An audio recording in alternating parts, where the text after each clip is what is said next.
Hello, what's up this afternoon, everyone? Welcome. Fine Tuesday to ya all. Good to see ya. What is up? Stone Raid Productions, Bluin, V-House, welcome back to Magic. Good to see ya. Earthspring, Lustful Jeans, Variant. How is everyone doing today? Oh my goodness. A lot has happened in the Magic world since our last stream. Wow. So we already talked about Dominaria. You got the initial reaction. We won't go too deep into Dominaria, but Dominaria looks really sweet. The big news, and I gotta know, even before we talk about this deck or talk about anything, I gotta know what you think about this.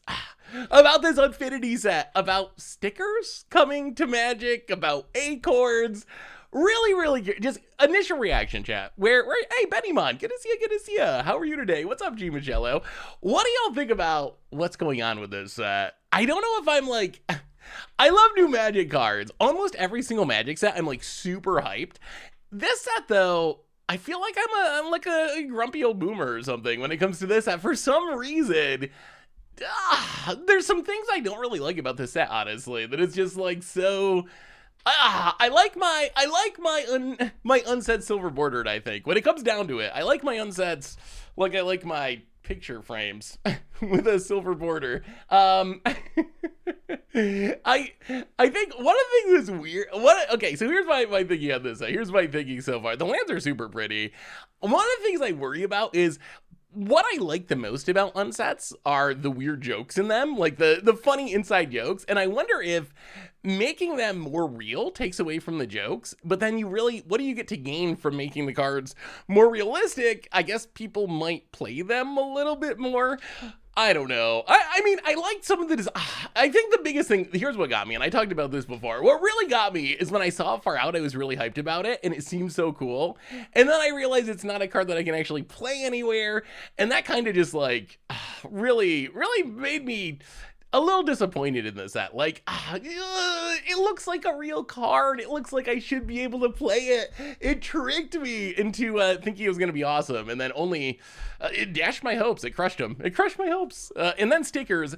I think the stickers are overblown, honestly. I mean, here's my thinking about stickers. Is it weird? Is it goofy? Is it silly? Yes, but it's an unset. Is this going to have any actual impact? Hey, what's up, Flutie Bucker? How are you? Is this going to have any impact on real formats? I don't think so. I would like to say maybe there's some horrible mistake that Wizards made, but my guess is these cards are all going to be so powered down that you're not going to see them in Legacy. You're not going to see them in Vintage. People, you'll probably have someone who wants to like play them in Commander once in a while just because it's novel, but I think the novelty will wear off pretty quickly. So I don't think they're going to be Commander staples that you're going to see all the time. That's my guess is how this actually turns out, is it's not actually going to be a super impactful thing. It's definitely funny and goofy, though. It'll be fun and limited. I think it'll be fun in Commander for a couple of games until people are like, okay, like, I had enough of that. Like, that was novel. We did kind of like Momir. You do Momir a couple times, and it's really fun. And then after a while, you're just like, okay, like, I'm ready to do something else now. And I imagine that's how putting stickers on cards will be. I mean, we'll have to wait and see. Maybe there's some busted Legacy staple level card, but it sounds like that's not the goal. This set does have sweet designs, though. Like, that's the part I do like about it. I do like that some of these cards are actually going to be able to be played places like Mega the Magic Strings. That's a really cool commander. Like Spell Reanimator, Manifesting Weirdness, Saw in Half is also a really cool card. So those cards do have me legitimately hyped. They're going to be fun to play in Commander, but the rest of it, so weird. So weird. Ooh, Mausoleum Wanderer confirmed in Historic Anthologies. Also, as we're complaining about things, what are these spoilers? They're not even showing the card images. They're showing, I guess, I wasn't even like 100% sure that this meant a card was spoiled. They did this with Chalice of the Void yesterday on Twitter, on the Arena account. Embrace the Chalice, July 28th, Magic Arena. There's no card anywhere. My assumption is that this means they're actually like putting the card onto Arena and it's in the set, but it's very odd to me that they're spoiling it with art rather than the actual card image. That makes it a little bit confusing. Parika! how are you today? Welcome to the Fishbowl. Thank you so much for your subscription. Big super here for you. But Mausoleum Wonder is big. That is one of the missing spirits. That Spell Queller, Selfless Spirit are the big ones. Chalice, I think Chalice is also kind of overblown. Like, I don't think Chalice has any real impact on Historic. I'm excited to play it because I love prison pieces, so we might actually use some Historic game just to play it. But I don't actually think that that it's actually going to have an impact. Chalice is a card, if you never played with Chalice punishes people for being super efficient, basically. Like, it punishes the deck that plays only 1-drops, or almost only 1-drops. That's where Chalice really shines. We don't have decks like that in Historic, really. Not for the most part. So it'll be, like, okay against a few decks, maybe, but I don't think the meta is really in a place where it's going to be good. More stuff for Historic. Brawl, I love when you make Brawl vids. I haven't made a Brawl video in a long time, but I've been considering making one recently. Which deck would you recommend spending my gems on for a deck in Historic? Ooh, so my advice, and if you're sold on Historic, I can definitely respect that. I used to play a lot of Historic. I really did. I have essentially just switched to Explorer. I don't really play very much Historic anymore since Explorer came out. I feel like from a finance perspective of having a limited amount of wild cards, I feel like Explorer is a safer format. The thing about Historic is it changes a lot. In Historic, you never know when there's going to be a dump of alchemy cards. You never know when they're going to nerf or buff something out of your deck. It's just constantly changing. So it's really tough to buy a top tier deck and have it last for a long time. Explore a bit more stability. So my advice would be to buy an Explorer deck personally, but Historic is also a fun format, so excuse me, oh my goodness. Choking. Do I have water? I think I got some bear is like I got the gallon of water. We're good. Always a gallon of water away from being good. Bear's like shedding, so there's bear hair everywhere, which I'm getting used to, the bear hair, the bear hair attack. I came back from Yu-Gi. I want to play Historic, but that was before they added Explorer. I mean, yeah, that's kind of how I was. I played a lot of Historic before Explorer came to be, but then I switched mostly to Explorer. So we can talk about all this as we're going along. I want to talk about Infinity, see what people think. We talk about Dominaria, which looks legitimately, it's going to be so sweet. The next 4 standard sets are going to be so good. So we can talk about that. We can talk about what we want to see in Historic anthologies, all that kind of stuff. So let's do our reminders. Let's talk about this deck that we're starting with and get into some games and we talk about all that. So replay YouTube, this we invite all the old streams, normal YouTube. Tomorrow, the wait is over. We're playing Rhinos. Rhinos for days with the Rhinos this time. The deck's pretty sweet. The matches are pretty sweet. On against odds, so check that out tomorrow on the YouTube. A reminder that our sponsor today is Card Kingdom. And if you need some magical cards, you can get them over at cardkingdom.com/mtgoldfish. If you get a free goldfish sticker, just let them know you want one in your order notes and they'll hook you up. Otherwise, merch page, tokens, t-shirts, playmat, good way to support the stream and the channel and the site. And we still have the Commander Clash playmat until next Sunday, so pick it up if you haven't. Donations always appreciated, never required. $2 or more gets your message right on stream. So this deck, this is a viewer submitted deck. I opened up my email the other day and here it was, Pioneer Unexpected Results. I don't know if you remember us playing Unexpected Results in Modern. It was absolutely spectacular. Or horrible, either way, but Unexpected Results, it is one of the most aptly named Magic cards in all of Magic's history. 4 mana, shuffle your library, reveal the top card. If it's a non-land, you get to cast it. If it's a land, you bounce Unexpected Results back to your hand and you get the land. Otherwise, it goes to the graveyard. So the idea of this deck is this is all about Unexpected Results. What are we trying to do with this card? Well, we ramp into it with Elvish Mystic, with Grove Spiral, I guess Dryad of the Ilson Grove, and then we cast it, and we have like basically like a slightly more than 25% chance of hitting something really big. An Ulamog, an Omniscience, an Plume Ancient for some reason, a Coma Agent, a Treachery, a Cultivator Colossus, some sort of Ultimatum. So like a little bit more than 1 in 4 times, we'll get that. Around half the time, we'll hit a land and get to respin. And then we have the very sad piles where about 25% of the time, we're going to get an Opt or an Elvish Mystic, and basically we lose the game on the spot. So it's high risk, high reward. This deck, I will say, Sneaky McD, welcome to the Fishbowl. Thank you so much for your subscription. Big super for you, thank you. Yeah, I don't think the Infinity is going to be limited. The last unsets were not limited. They were pretty high supply, so I don't think people are going to have a problem getting them.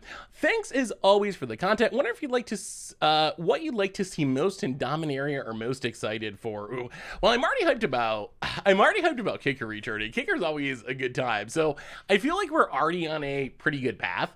I think Shieldred is a big one too. Shieldred was a really cool Praetor, but everyone was telling me Shieldred was dead, like not even living anymore. But then I showed up in the flavor text, so I'm really curious if Shieldred, is it going to be a good Praetor? Is it going to be like a Vorinclex where it's actually legitimately powerful?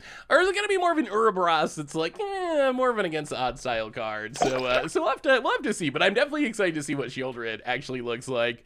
Alex Mateo, welcome to the Fishbowl. Thank you so much for your subscription. Big super for you, thank you. So what I will say about this deck, so the plan for this is we're going to jump into a Pioneer League. We're going to play the deck as it is, and we're going to see what happens. If it doesn't go well, then we'll make some updates to it, because here's a couple things to keep in mind, a couple of things that I'm skeptical of. One is, when you play unexpected results, you want as few whiffs as possible. So some things that I think would be worth considering in this deck would maybe be like MDFCs. Like, what if instead of normal islands, we have like Seagate restorations, which at least do something pretty sweet if we hit them. Also, you want to minimize your whiffs. Like, is Turn the Earth, which I think is hate against Greasefang decks mostly, graveyard decks. Is it really worth it to have Turn the Earth in our deck when that means there's some chance we're going to unexpected results into it and be really sad? And that problem is compounded by the sideboard. The sideboard, really tricky to build for a deck like this, but I'm skeptical of like all these counter spells, for example, all these fogs. These are just cards that, yes, they're powerful, yes, they do things, but if we hit them with unexpected results, which is the main goal of our deck, it is going to be absolutely brutal. Like, it's going to be so bad. You don't want to spin into a fog. You don't want to spin into a dispel. You don't want to spin into a ceremonious rejection. So I think we're going to play the deck right out of the box, and then we can take and do a little brewing with it as we go along and see what happens. So I think that is a plan for today. So let's do some unexpected resultsing. None of the Praetors have died. They would have been beaten but not killed, especially New Phyrexia. Why were there so many rumors about Shieldred being dead, though? Like, a lot of people, it wasn't just like one person said that. Like, a lot of people were saying that Shieldred was just straight up dead. So it seems like a pretty popular, I don't know the lore. I don't know the lore well enough to actually say why people thought that, but yeah, Mausoleum Wonder is a big one. So good news, bad news. Oh my God, this hand. 7, 14, 21, 31. 33 mana value of spells and 2 lands. I'm thinking we probably should not keep this. Mausoleum Wander, so good news, bad news. Good news is Mausoleum Wander is a legit staple in Pioneer that needs to be on Arena to make Explorer into Pioneer. The only bad news is, the thing I don't like about it is I really wanted them to put some of the white spirits, like Spell Queller and Selfless Spirit, into the format, because I want to have blue, white, or Bant spirits be an option. I feel like what happens if they add Mausoleum Wonder but not those spirits is it just makes mono blue, like Curious Obsession, mono blue Tempo spirits even more played, like the only version of spirits that see play. So I'm glad they added it, but I'm fingers crossed, holding out hope that we also get a Spell Queller or a Selfless Spirit to make those other builds of spirits a possibility. Yeah, we're not keeping this. No one expected. Ooh. All right. Well, I mean, that's a lot of Genesis ultimatums, but that isn't unexpected results. We'll put an Agent of Treachery to the bottom. This should be fine, right? We're good. Don't Thought Seize us, please. Hive of the Eye Tyrant and Thought Seize us, please. Well, those results were not completely unexpected once we saw the black mana. What do you think our record will be with this deck? Can we win a match? Do you think they could reprint Pioneer staples and Dominaria sets? I mean, they definitely could. They have like the concerns about, wow, they took the Growth Spiral. No respect for the unexpected results. Or maybe our opponent just wants to see it. Hey, what's up, tall dude? How are you? Good to see you. All right, opponent plays the Crucible. Wow, that is a lot of Genesis ultimatums. That is a lot of Genesis ultimatums. Well, if we ever get to 7 mana of the proper colors, look out, opponent. One match would be shocking. You think it's that bad? You think this is like ultra jank level? About it. Fable of Mirror Breaker? Bone Crusher? Painlands would be a good reprint. I would be down with Painlands. I'd be down with a new land cycle as well. Oh my god. Stop drawing 7 drops. Start drawing lands.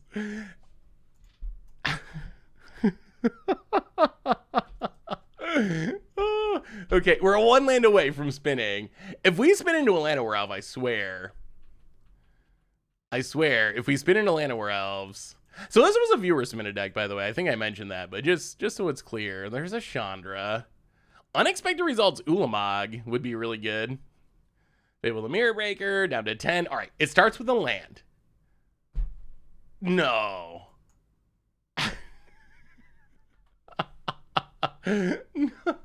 We've drawn way more Genesis Ultimatums than lands. I don't think this should be possible. Rabble Rousing is that deck was sweet. I really like that deck. Bone Crusher. Opponent crushes our face with a stomp. All right, we're running out of time. We got to draw this land. Oh, it's gonna whiff. I know it's gonna whiff. There is one more coma. That would be the ultimate troll draw from Magic Online. Opponent Bone Crusher. I don't even know if we live if we get to unexpected results here. Bone Crusher, sure. I mean, this is gonna have to. It's got to be land into a great Elvish Mystic. All right, well, fair enough. Well, that game we did not cast a spell, which I would say is probably not the best start for unexpected results. Actually, maybe those results are very expected. This sideboard. So what matchup do you think the fogs are for? Also, annuls. This sideboard is very strange. March of Swirling. I'm guessing the idea of March of Swirling Miss is you take and put something big into play and then phase it out if your opponent has a Wrath or something. Everything about this is strange. Strange times. Well, we're gonna bring in the Decisive Denials, I guess, and just hope that we actually get to cast it this time. How about Artifact Mana? There's not very good Artifact Mana in Pioneer that gets us to unexpected results. There's stuff like Celestis and whatnot, but 3 mana ramp isn't super helpful. I could see more 1 mana ramp. Like, you could play Llanowar Elves, you could play Gilded Goose. Stuff like that could be worth considering. Hey, what's up, Lord Findrant? How are you? I also am not really sure about the... So there's 2 Dryad of Ilson Groves, and then there's a bunch of World Trees. So I guess the idea is those are going to let us cast our spells in the late game. But I wonder... Well, this looks like the nut draw. 2 unexpected results. All we need is the lands. My brother built a meme deck with unexpected results when it was legal and standard. It was sweet meme to see it again. It's really funny when it works, that's for sure. Do we have any ways to scry without drawing? No, unexpected results makes you shuffle anyway. So there's really no way to set up unexpected results. Because the first part of it is shuffle your library, so there's just no way you can. All right, opponent's gonna duress us. I wonder, so one thing I think could be worth considering is more ramp. Like if I was gonna build this deck, I would be really focusing on ramp and big things, I think. So I don't know if there's a way we can get more. Oh no, Mull to 5 double thoughts. Mull to 5 double thoughts. Okay, opponent plays a tap land. We draw an Omniscience. Whew, so far, so bad. Opponents. Are there any good lists in Pioneer for Transmogrify? That's a 7 drop. Transmogrify sees a... I mean, I think we're also getting very unlucky here. Like, there's 24 lands, so it's not like the deck is just ultra cheating on lands. We have not drawn mana, period. Fable of the Mirror Breaker. Okay, Decisive Denial. That would have done something last game. I don't think the Cultivator Colossus is actually good in this deck at all. I think it's actually probably really bad. That's the other thing is, like, the finishers in the deck.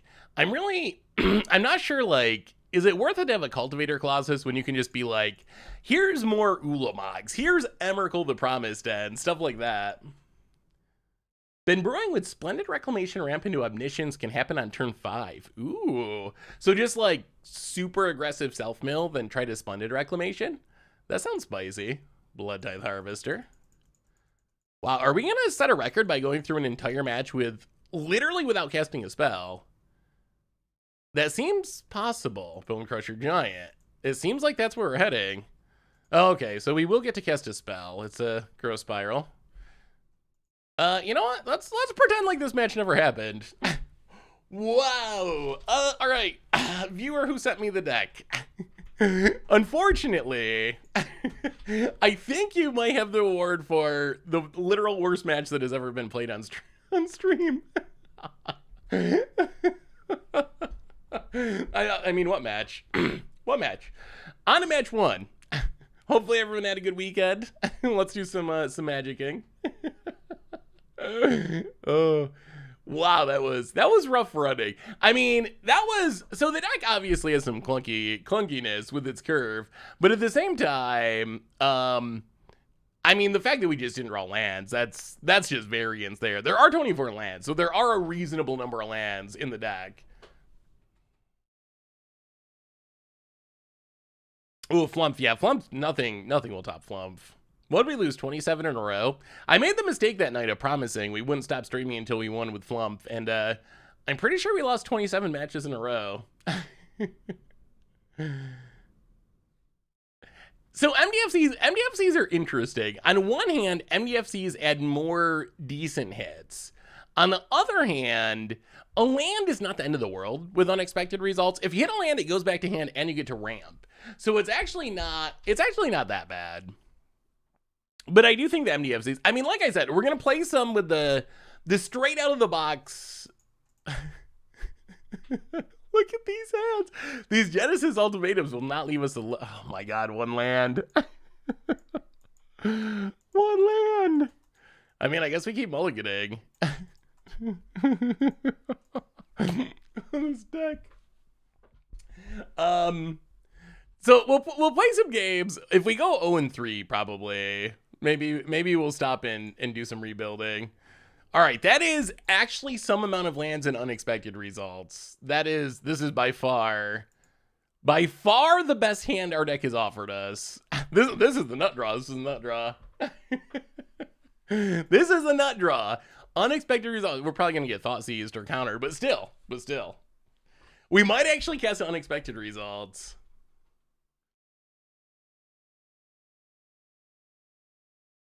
Abundant. Hold the Storm Giant. Yeah. See what our opponent's up to. First time catching you live on stream. Love some of the replays. Hello to the chat as well. You all look awesome, like an awesome community. Well, welcome, Keflana. Good to have you. Hello. Welcome to the stream. All right, let's opt. Growth Spiral. You know, that's fine. If we hit a land, we can just turn 3 unexpected results. This might be our chance. Fearless Banana. Welcome to the Fish Ball. Thank you so much for your subscription. Turn the Earth, okay. Or maybe we'll draw Turn the Earth. What do you think about Turn the Earth? Is there any argument for that actually being a card that should be in our deck? Is that actually a thing that has any amount of value? Would have been nice if we had a land there. That would have been sweet. I mean, mostly we're just mulling for a functional hand. We don't literally have to have unexpected results in hand. This better not be Thalia. No. Oh, light pause. Okay. That's some good, clean, fair magic. Land, please. All right. Well, here it is. Unexpected results. Spin it to win it. It's all led up to this moment. Oh, my God.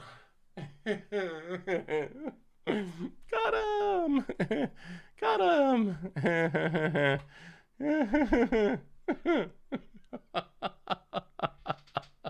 Mistake. I think I may have made a huge mistake. I've made a huge mistake. Opponent proceeds to win the game with light pause. I'm surprised that light pause doesn't say less than.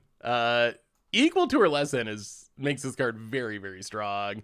Less than, at least it would be, you'd have some work for it. But as it is, it's pretty much, if you untap with this, you win. So this game's over. Bellicad Recovery. Yeah, I mean, getting back unexpected results would be sweet. Although, I mean, we don't have, I guess we could run another unexpected results. Getting back unexpected results would be sweet, although spending 3 and then 4 more is, it's hard to imagine there'd be a time that we unexpected results, Elvish Mystic, pay 3 to get unexpected results back in hand, and then cast another unexpected results without being dead. Well, if there was ever a fog matchup, it's this one. I think Dryad of the Ilson Grove is pretty bad. Yeah, let's try it like that. You could upkeep Turn the Earth. Yeah, I mean, I guess we could have to shuffle it back into the deck. That probably actually would have been worth it. I mean, really, honestly, do people play Turn the Earth? Is this a card that's actually good in Pioneer? Is the idea that you can put your unexpected results back? I was thinking the idea was it was going to be a hate card for opponents' decks. It does seem good against like Parhelion or something. Oh, I know, that's the thing. The sideboard has cards that you would normally want in a sideboard, but they're cards that I'm very worried about hitting with unexpected results. Unexpected results into Frog is like literally the worst. What is Dryad doing here? So I think the idea, as far as I can tell, is that Dryad fixes the mana, so maybe we can cast like Emergent Ultimatum if we draw it. Although really, the way this is played out, we're not getting anywhere near enough mana to hard cast these things anyway. So I'm not sure that it actually matters. Like, your mana being fixed doesn't matter unless you get to 7 mana, and we don't live long enough to get there. What would make the deck way better? Yeah, I mean, we're gonna play it straight out of the box and see. Well, we got a Fog. Okay, we got a Fog. Done. Got him. We're gonna try it out of the box, and then we'll make our own updates of it and see if we can improve it. Hey, what's up, Sir Robert? How are you? Clear the Mind. I mean, personally, I would not run either of those. Can you grab Ulamog with Ultimatum? No. Yeah, the Sultai Ultimatum's a little weird. I was trying to figure out, let's see, let's look at the deck list. I was trying to figure out what the optimal pile is. Normally when it comes to the Sultai Ultimatum, you want a specific pile. Omniscience is an easy one. So I think you take Omniscience, but then you assume you're not going to get Omniscience. So I guess it's like Omniscience, Nyxbloom, Cultivator, Colossus. Or something like Omniscience, Turn the Earth, Elvish Mystic. No one will ever be able to beat it. All right, Breeding Pool, untapped. Elvish Mystic, go. Opponent untaps. Chromatic Lantern, yeah, I could see that. So, Dryad of the Ilson Grove really wants you to have a lot of lands. Like 24 lands, I don't think is enough to really make, in most decks, unless you have a way to get lands in your hand. But in most decks, 24 is not going to be enough to really make Dryad of the Ilson Grove good. Bring to Light to have 8 copies. Bring to Light, I actually like that idea. Just have more ways to find unexpected results. That actually seems pretty reasonable. Maybe we go 5 color when we rebuild. Ooh, there's, okay, that is an unexpected results. Opt, oh, if we had spun into that to the bottom. Elvish Mystic, well, it all comes down to this. One of these times is gonna happen. Hey, awesome dude, for the 70th month. Welcome to the Fishbowl. Thank you so much for your subscription. Big super for you. Thank you. About it. All right. It can't always whiff, right? Opponent. Seth, please tell me if you've seen Aspiring Spike's Reanimator Ether Mage's Touch deck. It's so cool and working incredibly well. Something I've been trying to brew for years, and I think Spike finally solved it. I have not seen that. Do you have a deck list? It sounds interesting. Ether Mage's Touches. That's the one that blinks something and then you loot a bunch? Is that the one I'm thinking of? Oh, okay. Though I was thinking of a very different card.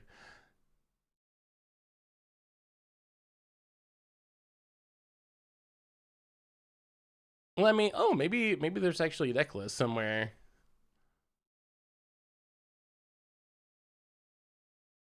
Ether Mage's Touch.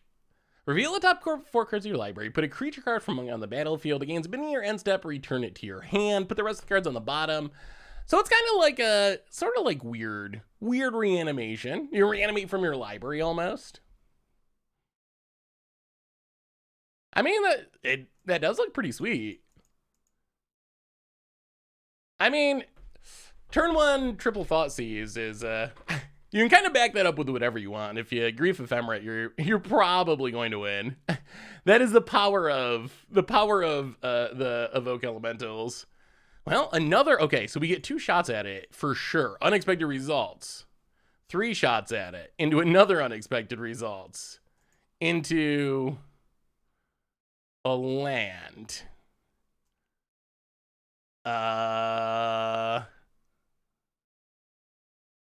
No. Go. That's 3 unexpected results, and they've all been horrible. They've all been horrible. Yeah, that's a cool synergy. So you can try to like so if you get up to 5 mana, you can try to Ether Mage's Touch, hopefully hit a creature, and then blink it to keep it from bouncing back to your hand. That is definitely a cool synergy. Yeah, I haven't actually seen the deck play. I'm curious. How good is Ether Mage's Touch itself? Like, that's what I would wonder. Is Ether Mage's Touch itself actually like the good card in the deck, or is the other cards a good card and you have Ether Mage's Touch in the deck? Helm of the Gods, interesting. Usually don't see this in this style of deck just because it is not an enchantment itself. About it. Look at the lands. Witch's Cottage. So his idea you like evoke a grief and then get a bunch of swamps and put the grief back on top of your deck, and then Ether Mage's Touch to put the grief back into play. I mean, that's it's a lot of steps for a grief, but that is a sweet loop. Muldrifter, you get to draw a bunch of cards. Definitely got some spicy synergies for sure. Oh, so you're yeah. I mean, so you can like discard the Archon to like Tainted Indulgence. I mean, I guess that's a cool backup plan. A cool backup plan for Persist. There's not a lot of 4-mana reanimation, so it is definitely a super sweet idea. Opponent gets in. Genesis Ultimatum. Well, that's unexpected results. Oh, geez. More lands. Okay. Pass the turn. Well, this Fog's actually going to do some work here.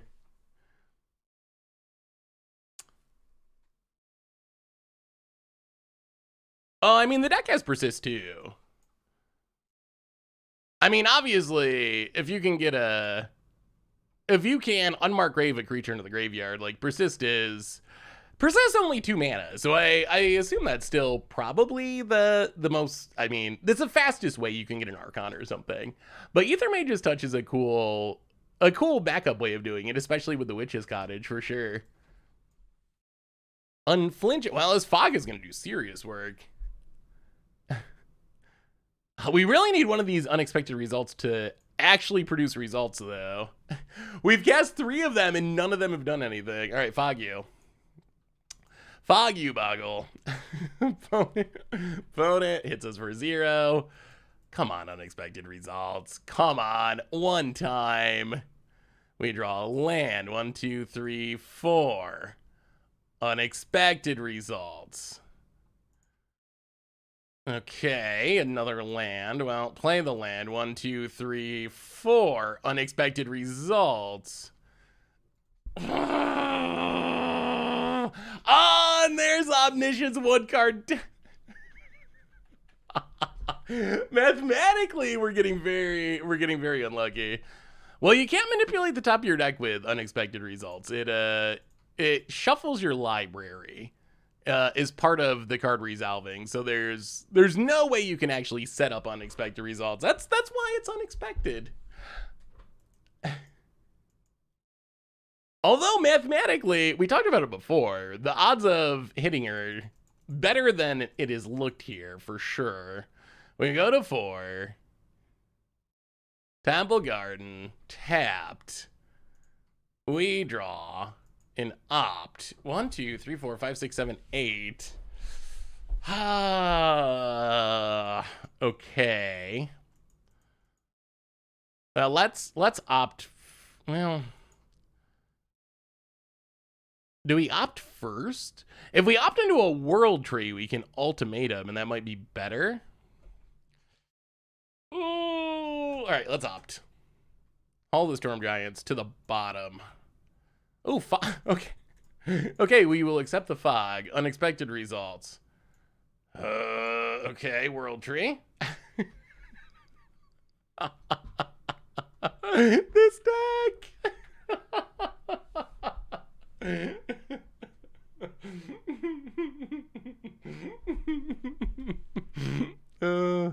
Alpha Authority, save us, Fog. You're our only hope. 1, 2, 3, 4, 5, 6, 7, 8, 9. If we draw a land here, if we find a land, we can actually just cast Omniscience. And that should be decent. Fog you. Fog you again. I mean, that is one of the upsides of unexpected results. If you hit a land, like, it is ramping us. And that ramp is valuable. All right. Growth Spiral. Opt not it. Untapped. All right. Well, Pathway. 1, 2, 3, 4, 5. Just how we drew it up. 6, 7, 8, 9, 10. Omniscience. Unexpected results. Genesis Ultimatum. Play you. Oh, that was pretty good. Our unexpected results finally worked now that we have Omniscience down. Steal your land. Steal your land. Cast a Nyx Plume Ancient. Cast an Opt. To the bottom. Genesis Ultimatum. 1, 2. Put them all into play. 3 Omnisciences now. Okay. Not bad. Should have probably floated Beseiju mana, but that's fine. No lands to put into play. Genesis Ultimatum. Omniscience. 1, 2, 3, 4. Yes. Sure. Pay some life. Unexpected results. Opt. Okay. Oh, okay. I don't know if this does anything anymore, but cast. Emergent Ultimate. Oh my god, our only options.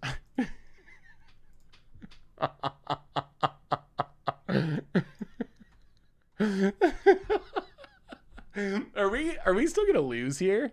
Do we still just lose to this Boggle? I kind of feel like after all this, we still die to this 1-drop. Hexproof can't be blocked by more than 1 creature. Lifelink, trample. I think we still just die. Yeah, the Emergent Ultimatum not looking great, but at least we get an Elvish Mystic. Got him. All right.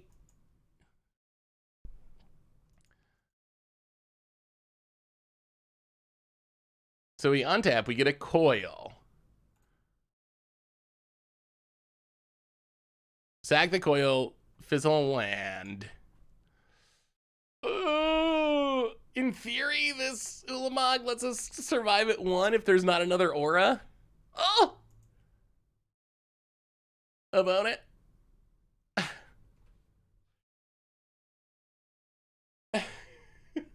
Going to combat. Attacking. We could have stolen the auras, but I don't think that would do anything, right? Because they'd still be on our opponent's creature. So we could gain control of them, but we wouldn't be able to do any. It's not like we move them onto our creatures. No, this was a viewer submitted deck someone sent me. Cultivator is a 15/15. I'll make a coil.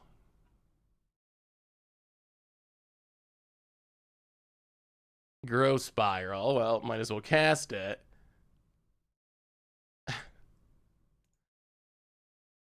Go to combat. Do we win? 10, 15. Oh, I think we win. We should win. Eat your life. Oh my goodness, that game. Yeah, I guess it would shrink the armor a little bit. You're right. Because it cares about enchantments you control. So it would be -1 off the armor. We did it. We did it. Okay. This deck, we broke it. We broke it. All right. So we're learning about this deck. Emergent Ultimatum feels pretty bad. Colossus was huge. It didn't draw us cards. The Fogs were like hilariously good somehow. We won a game. We won a game. We officially won a game. So where are we at with... In our defense, it was a single 1-drop that was an 11/11 lifelink trampler. So it was a really good 1-drop, but technically yes. Ooh, Jadzi Explorer. That's spicy. Ooh, this is actually okay. This is okay. This is a hand where Dryad actually does something. We don't have unexpected results, unfortunately, but maybe we just ramp into a coma. Yeah, that's true. It is funny that we whiffed on every although our unexpected results did give us the lands that eventually let us hardcast our stuff. Ooh, iced tea time. I don't really like iced tea that much. A little bit bitter. Too bitter. What's the best summer drink, chat?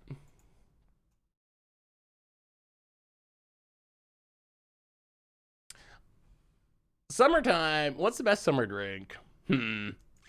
Iced tea. Iced tea is a classic. I don't really like iced tea. I like Kool-Aid when I was a kid, but I don't know. You can't drink Kool-Aid when you're an adult, really. I mean, you can do whatever you want, but it's a weird thing to go order at the bar. You get some funny looks. Ooh, there's our unexpected result. All right, so play the land. I mean, we might be alive. We might be alive when we get to unexpected result. Dryad of the Ilsen Grove. World Tree. Gonna come down to this spin. Spin it to win it. Spin it to win it. I mean, there's a devastating light pause here. It probably is going to kill us, but we should be able to spin the unexpected results. Lemonade. I do like lemonade. Lemonade's good. Hard or soft. 2 options: Kahlua with ice cubes made of coffee, or Irish mixed drink made with whiskey, honey, and ice milk. Ooh, that sounds tasty. Pina colada. I've never had a pina colada. This is World Tree in a viewer submitted Pioneer deck. It's not a deck that's 5-voter league or something. It's a viewer submitted brew. But yes, it is. I remember being hyped about this card, and it is not really done much anything outside of Commander. I got a cocktail over the weekend called a Laura Palmer. Reference Twin Peaks. It was alcoholist hibiscus Arnold Palmer. Interesting. Was it good? Oh, boom. It gets in. Hits us. Well, okay. Come on, unexpected results. You are literally our only hope. We need to hit... Oh, Omniscience. Would have been nice if that was... if that was the card that we unexpected resulted into. Oh my god. World Tree. Breeding Pool tapped. Overgrown... I mean, we are ramping. We're ramping, but unexpected results has just been a 4-mana ramp spell. Just made a frozen cocktail with blue Caraco and Bacardi rum in a pineapple for a picnic. In a pineapple, like drinking out. That's sweet.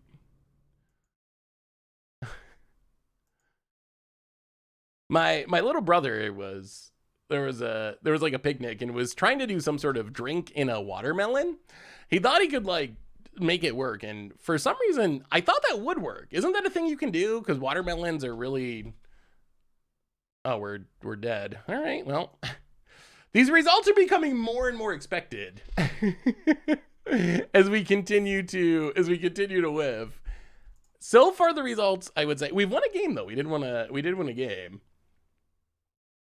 What's the plan of this deck? Well, apparently cast unexpected results and put a land into play, or a land of War Elves, which is even worse. The one time we hit good was after we hardcast an Omniscience. We hardcasted Omniscience, cast unexpected results for free, and finally actually hit something good. But we've cast a lot of unexpected results, and it's been either bad or lands every time. So where are we at with Infinity? Where are we at? What do you think about the Acorn thing first? That's a big question. Acorn or Silver Border? Where are you at?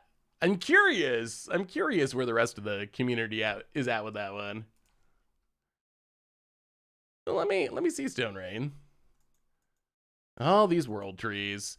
See, this is the reason why the world tree does not actually show up in great numbers in form. Ooh. All right, this will keep. Genesis Ultimatum to the bottom. We don't want to put Elvish Mystic back into our deck. That would be bad. World Tree. Go. Opponent. I mean, this could be a turn 3. This might actually be a turn 3. So the question... Acorn. Everyone? Okay, so Acorn, Silver Border. So question 2. Assuming you're a commander player... Someone shows up to your commander pod and is like, hey, I want to play this Acorn / Silver Border card or deck. How does that go in your play group? Like, is that something that is normally accepted? Normally not accepted? Does it depend on the card? Depend on your mood? How much sleep you got? Opt. Yeah, I mean, I think I would generally... I mean, it depends on the card to some extent, I think. But in a casual game, I would generally be cool with it. All right. Miss, please. All right, no Thoughtseize for like 1 turn, and we get to spin. Opponent untaps. All right. Opponent. Gonna stomp our elf. Okay, that's not a Thoughtseize, though. Someday the dream's gonna come. The dream is gonna come sooner or later.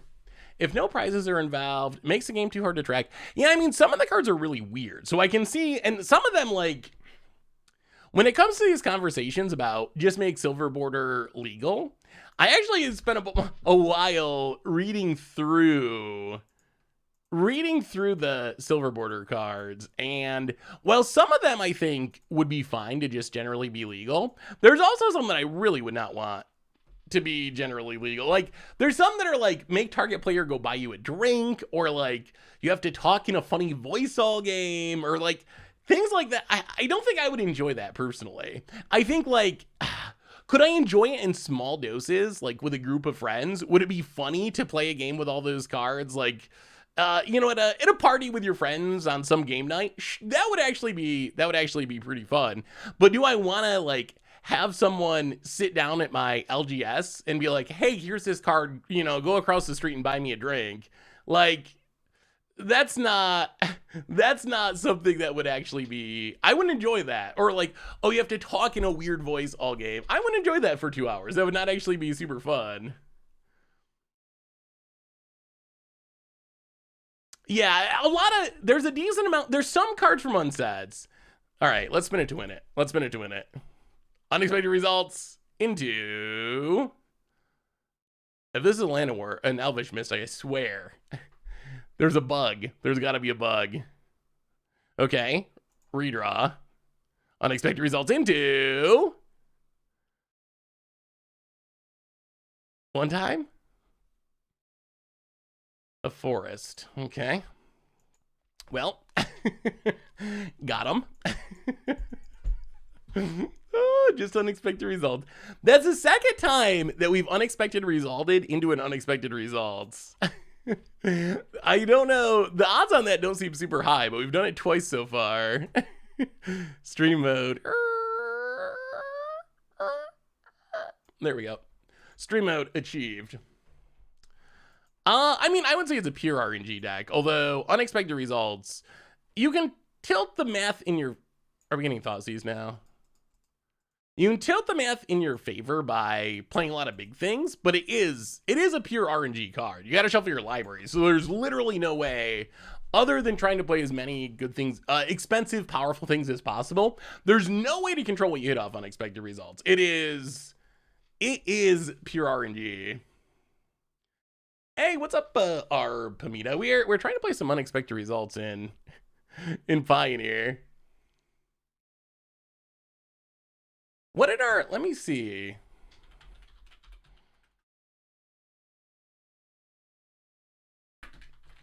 What did our modern deck look like? We played modern unexpected results. We played unexpected, so we played unexpected Tron, which had Tron casting stuff as a backup plan. If we look at the curve, so we still had some whiffs. Expedition map, so we had unexpected results, but we also did have like kind of normal Tron stuff and then big things. I feel like we played another... Wow, 2017. What did this deck?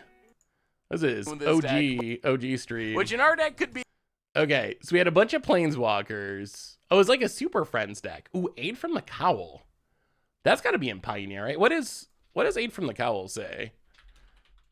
Maybe is there a back? So let's say we wanted another unexpected results. What's the best backup? Yeah, spell lands. We're gonna rebuild the deck in a minute. Hey, what's up, Daniel? How are you? Ooh, Garuda. Some Garuda action, eh? Yeah, we played Garuda in a Historic not that long ago, and it actually kind of worked. It was pretty good. Growth Spiral. Well, all right. Unexpected results. Come on, Magic Gods. Into spin it to win it. Spin it to win it. Drum roll. Come on, opponent.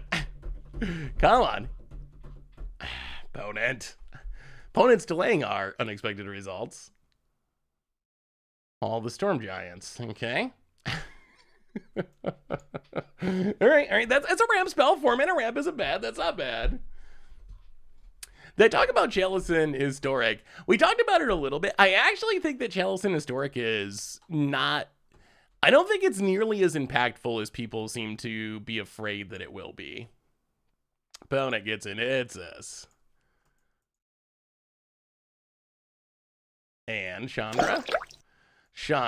Well, this unexpected results is finally really truly gonna have to be not just good but great. We can, all right, let's turn the earth, put back unexpected results, put back your fatal pushes and so forth. Haha. Good luck drawing one of those, opponent. MTG Valor, welcome to the Fishbowl. Thank you so much for your subscription. Big super for you. Thank you. Cavalier of Gales. So Chalice and Historic, I don't think is actually going to be all that impactful. Opponent hits a land, hits us. All right, unexpected results. Please be good for once. Green, blue, red, whatever. I mean, we could cast Cultivator Colossus, but I don't think Cultivator Colossus wins here. So we're going to unexpected results. Ooh, okay, Nyx Bloom Ancient. That's a big body. That's a big body. Not game ending, but it is a big body. Let's Growth Spiral. Ooh. Put a land into play. Ouch.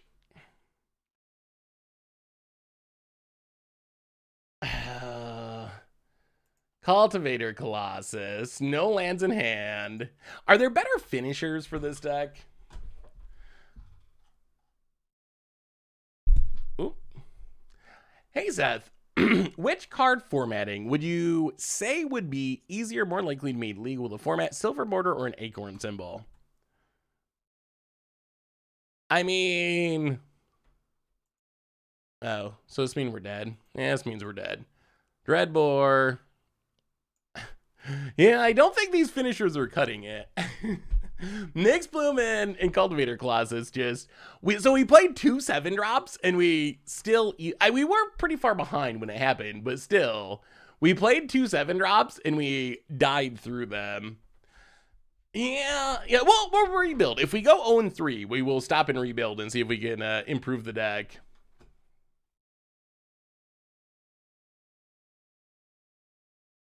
Unexpected results in standard. Oh, that was a while ago. Door to Nothingness, Chromatic Lantern. That was a sweet standard. That was a super fun standard. So, which are more likely to be legal, Acorn or Silver Border? They're exactly the same thing. So I think they are literally exactly the same. The odds of being legal, I think, are unchanged, because according to Wizards and according to the Commander RC, they're exactly... Oh wait, did Omnidor Thragfire actually... was this Omnidor Thragfire? I played unexpected results. Oh no, there's no Thrag. I do remember that deck though. Oh, Worldfire, Thragtusk. You Worldfire the Thragtusk, the token's left behind, you attack with the token wins. That was also a sweet deck. Ooh, Aetherworks Marvel. I could see that. I think we could use a backup. We either need a stronger ramp plan for a backup, or we need another unexpected results as a backup. And we definitely need better finishers. Like these Nyx Blooms and Cultivator Colossuses and Emergent Ultimatums. They're not... I think we need just more Eldrazi. I think, like, what is the single most game-winning things we can put into play? Ulamog Emergol, I would say, would be the most game-ending. Oh, chat. You might have seen this on Twitter, but I need your help. So, I may be trying to build a commander deck around banding. Banding is very weird. Is there anything that actually synergizes with the banding mechanic? Don't ask me to explain it, because I can't, but yeah, that's a very expensive hand. Well, this is very expensive, but we got Growth Spiral. That's something at least. Yeah, let's put Colossus to the bottom. Well, here we go. Enrage. I did figure it out Enrage. Because Enrage, so you attack as a band, and then you can ping your Enraged creature. I did get that far. I did get as far as Enraged. After, like, spending a lot of time reading the rules about it, I feel like it could have been so much cooler. Like, I feel like if they printed banding in 2022, it would work like Mutate, and it would actually be really sweet. If you could band together creatures and have them... Ooh, Unexpected Results is a good draw. If you could band together creatures and have them gain the abilities, that would be really sweet. That would actually be, like, super, super sweet.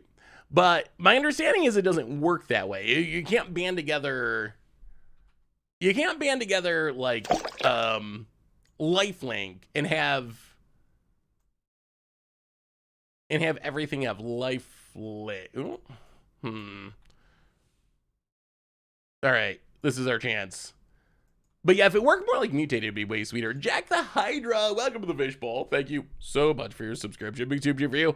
This one's for you, Jack. Spin it to win it. Unexpected Results.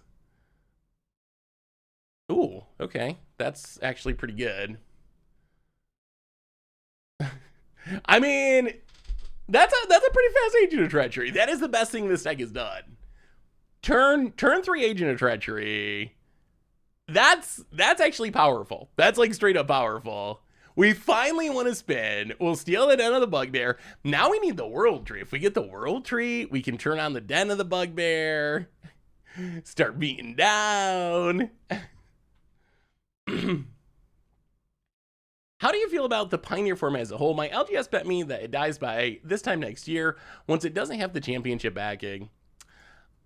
I think that Pioneer is, I don't want to say the future of Magic, but I think the Pioneer is going to keep growing at this point. I think Wizards is putting it on Arena, which is huge, huge, huge, huge, huge. So it's coming to Arena, and ooh, that's a good one. Let's do this in case we get unexpected results. We do not. Overgrown too. I mean, I guess we have red mana too. Pathway, go. Well, next turn we get Tacoma. Hey, what's up, Demariff? Good to see ya. Thanks for swinging in and saying hello. I appreciate. No, Life Pain Zombie. Oh no, I haven't seen this since, well, M14. But yeah, that got us. That got us pretty good there. We were gonna cast that Coma. World Tree. Hey. Okay. Yeah. Well, now we got the mana, so if we ever draw something big. Who plays Life Bane in 2022? Unexpected results on Arena would be sweet. So I think the Pioneer is going to keep growing. Pioneer is the last bastion of, I don't know the right word for this. I saw someone on Twitter say clean Magic, which I don't know if that's any better than like when you say silver border cards aren't real. I know that's like not a good term, but it's a term that gets thrown around. I don't want to say clean. I don't know if that's like the best way to put it, but Pioneer is the last format where there's no supplemental sets impacting it. There's no Horizon sets. You don't have to worry about anthologies or digital only cards. And I think that that's something that's appealing to a group of players. So I think that Pioneer is likely to keep growing. 1, 2, 3, 4, 5, 6, 7, 8, 9. Okay. Well, Omniscience, we managed to draw the one of the only cards in our deck that we can't cast. Pure might actually be the right way to put it. I think there's a 0% chance that after it comes to Arena, there's no Pioneer Horizon sets. My theory is this. My theory is history just keeps repeating itself. And I think what happens is Pioneer is pure quote unquote Magic right now. And it'll be like that for a few more years. And then it'll be popular. And then Wizards will realize we can make more money off of this. It's not being as impacted by standard cards anymore. So what do? We start putting Pioneer Horizons. And then they start, oh boy, that's the land that doesn't even let us cast Omniscience. What do? We take, and wow, we played a turn 3 Agent of Treachery that this Life Bane zombie actually just won our opponent this game, I think. And then what they do, they start printing the Horizon sets, and then players become disenchanted with the format. Some people leave it, and then they will create Pioneer 2.0. Around when that happens, around when they're printing Pioneer Horizons, we will have a new Pioneer that'll be about 10 years worth of cards, starting at, I don't know, Ixalan or something. And, well, here we go. 1, 2, 3. This better be the best opt of all time. 4, 5, 6, 7, 8, 9, 10. Boom. Omniscience. Game on. Opt with Omniscience. Well, that's not going to do it. To the bottom. Grow Spiral. Redraw. Omniscience. Always an Elvish Mystic. Always. It always ends with the Elvish Mystic. Every time. Well, there you go, opponent. Boom. All right, one more we're going to rebuild. One more. We'll do one more, and then it's rebuild time. So get your ideas ready. Omniscience seems bad. I mean, Omniscience wants to be being put into play on turn 3 or 4 with unexpected results. So that's what I think happens. But I do not think Pioneer is going to die at this point. I think Pioneer has recovered immensely from where it was a couple years ago. I think there was a legitimate chance maybe a year ago, 18 months ago. I think that Pioneer, there was a very real chance that it would just die. It was poorly managed. Modern was very popular. Modern's still very popular, but it was poorly managed. It wasn't on Arena. Like there was not much going for it. But now it is really, really recovered in basically every imaginable way. Well, all right, that's double unexpected results and some mana dorks. How's the dog? Bearby is he's doing well. I keep thinking about getting another one, but I don't know. My initial thought was I need to get another one so Bear would have a friend, but as Bear's gotten older, he's gotten pretty chill. So I don't even know, like, I take him to out for walks with other dogs. He goes and plays with other dogs, but I don't know if he actually, like, needs an everyday, always in my house friend. I don't even know if he'd like that. For the first time ever, my little sister's girlfriend got her a puppy. This little, very, oh my god, it is the cutest little golden retriever. But just like over the weekend, and for the first time ever, Bear actually, like, he didn't really like it. Bear usually loves every single dog. Every dog he's ever met, he just plays with and loves it. But the puppy kind of, like, seemed a little stressed out, growled at it a little bit. So I don't know if he's, I don't know, turning into a grumpy old 1-year-old dog that now he doesn't like puppies anymore.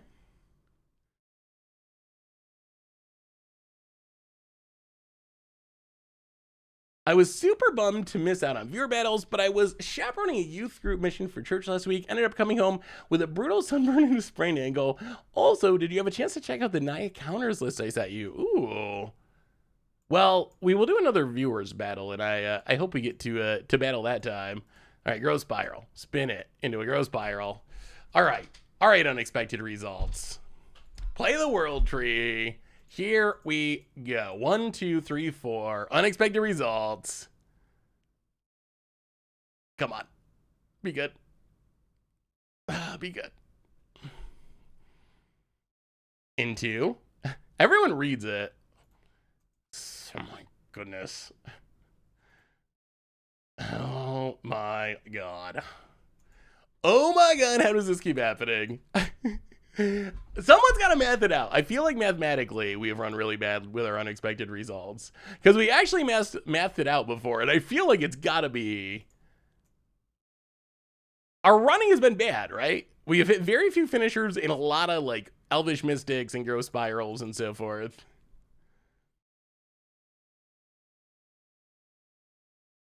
Naya counters ramp, eh? Ooh. Laid to Rest is a cool card. I don't think I've ever played with Laid to Rest, but I've seen it played against me before, and it's actually pretty sweet in the right deck. Alvarbrook Caretaker, I feel like there's got to be a time when this card is good. Maybe we're not there yet. Maybe it's after rotation when there's less competition. But I feel like eventually Caretaker, like, it's hexproof. It's so difficult for most decks to kill. Yeah, the list looks sweet. Dolly, welcome to the Fishbowl. Thank you so much for your subscription. Big soup to you. Thank you. All right, here we go. We really need to hit something soon because our opponent's going to be doing big things here. They got arc lights, unexpected results. Ooh, omniscience. Okay. That's a hit. That's a hit. Now we get to see the omniscience be good. Grow spiral. Put a world tree into play. Omniscience. Ulamog. Boom and boom. Yes. No lands for you. That's why omniscience is good. That's when it's actually good. That was finally unexpected results. Giving us unexpected results. That's our opponent scooping it up on turn 4. When it works, it works. If you run Torrential Gearhulk, doesn't that give you 4 respids?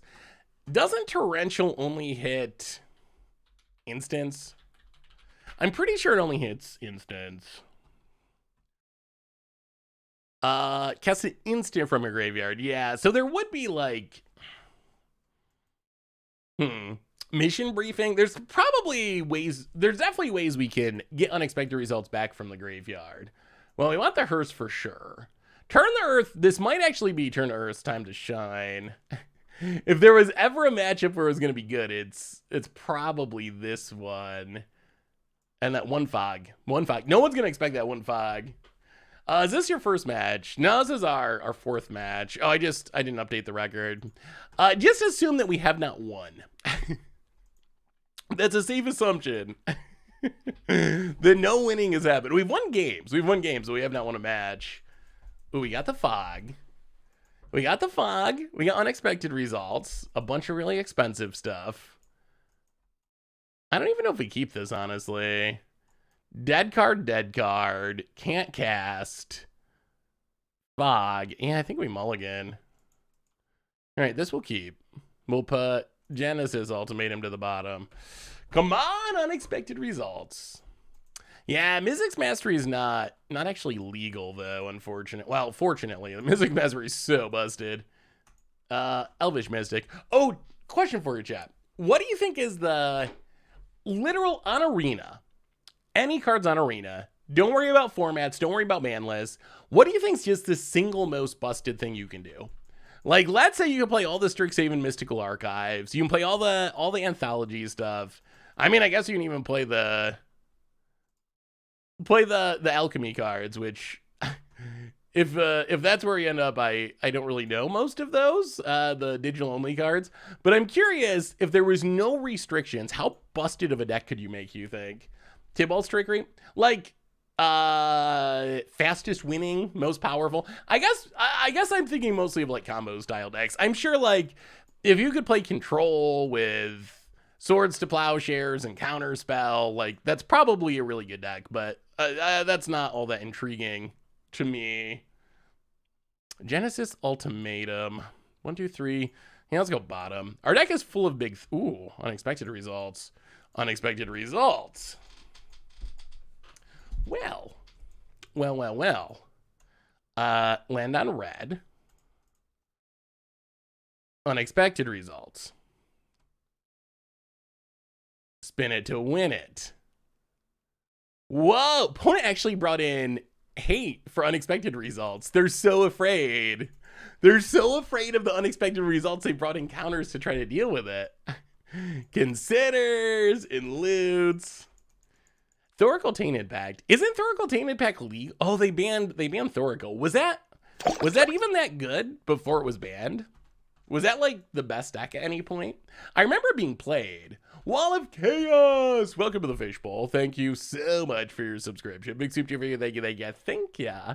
Like Demonic Tutor's a big one, but that doesn't actually like, I don't think make any specific deck. It makes a lot of combos more consistent or whatever, but it's not like, okay, now this exists, so no, fog to the bottom.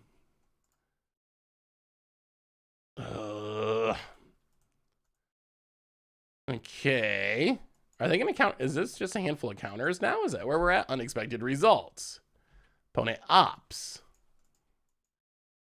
Little does our opponent know we're probably going to hit something horrible anyway. They've not been watching our stream. If they were watching our stream, they would not be so worried about trying to find a counter for our unexpected results. That's really on them. Like, they could be watching the stream. Remember when we had Dark Ritual, OTK, and F&M format where everything was unbanned in unlimited numbers? Oh yeah, that's... Unlimited numbers is pretty wonky, though. Like that, all kinds of weird things can happen when you play any number of any card. So opponent goes digging. Did you find a counter? Jeez. All right, all the ops of the world.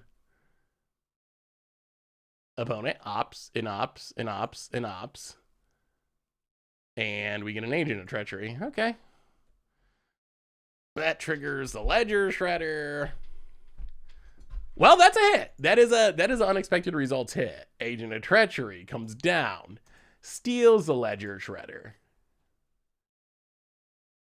Smack you with the Elvish Mystic. I mean, that was good. 2 in a row. That is 2 good unexpected results in a row. Hey, what's up, Reindeer? How are you? I mean, Natural Order. Natural Order is on there. Natural Order is busted. Dark Ritual's on there. Pieces of the puzzle. So opponent's just going to try to get back Phoenixes at some point, I think. Oh, they should do an anti-event on Arena. That would be spicy. I kind of want an anti-event. Let's growth spiral into omniscience. All right, yeah. Sure. Yeah. Attack you a bunch. About it. The other thing about playing the MDFCs in this deck is I feel like, yeah, Channel Ulamog seems kind of busted.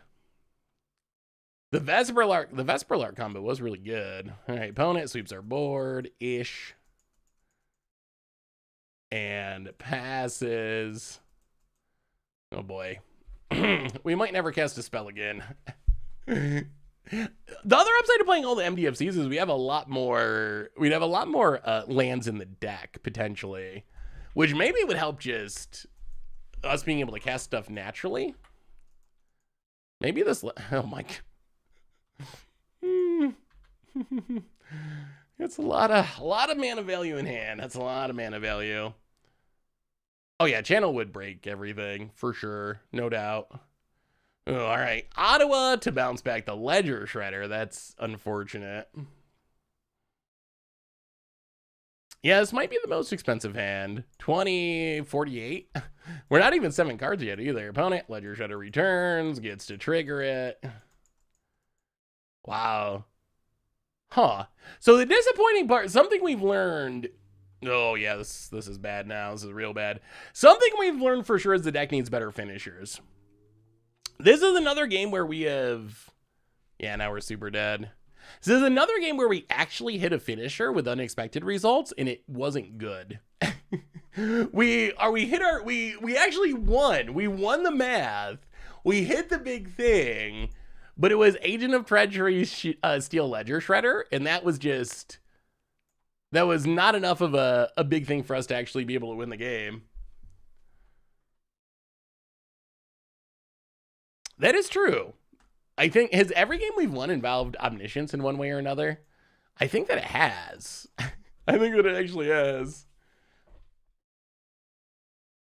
Anti-theme cube. The thing is, the whole gimmick of it is you get to keep the cards. So I feel like, I don't know if anti would work. Like, the downside is your opponent could get to steal your cards, essentially. So I feel like without that downside, the anti cards are just like straight up busted. But then, of course, the downside of having that downside is it's pretty... Oh, if we had them... You know what? We can try this. We got 2 ops. These ops will save us. We can just opt our way into unexpected results. World Tree. That's a land. We'll keep it past the turn. It's also illegal because of gambling. Is it? I mean, it's very gambly. Not 100% sure if it's like... Yeah, I don't know. I don't know the gambling laws. But yeah, that is why they want to get out of the game for sure, is... It's definitely gambly. Opponent. Valakut Awakening might be good. Yeah, we'll rebuild in a minute. So if you have ideas... That's going to the bottom. So if you have ideas, definitely let me know. Well, World Tree. I mean, next turn we get to spin it. We don't have a bunch of big things in hand. Maybe. Assuming our opponent doesn't have counters to make us sad. Opponent plays the land and goes attacking. Hits us. Oh, they're just going to sit on counters. Shame. Shame. Spell pierces. Okay. Well, I mean, that's better to be countered than our unexpected result here if it resolves. Unexpected result. All right. Counters for literal days. Pass the turn. Would you ever consider playing a banding deck in paper, or are you happier to just let Moto take care of most of the triggers? Ooh. I mean, paper seems like it would be... I mean, I would consider playing it, but I don't know if I'd actually put the effort into building it in paper.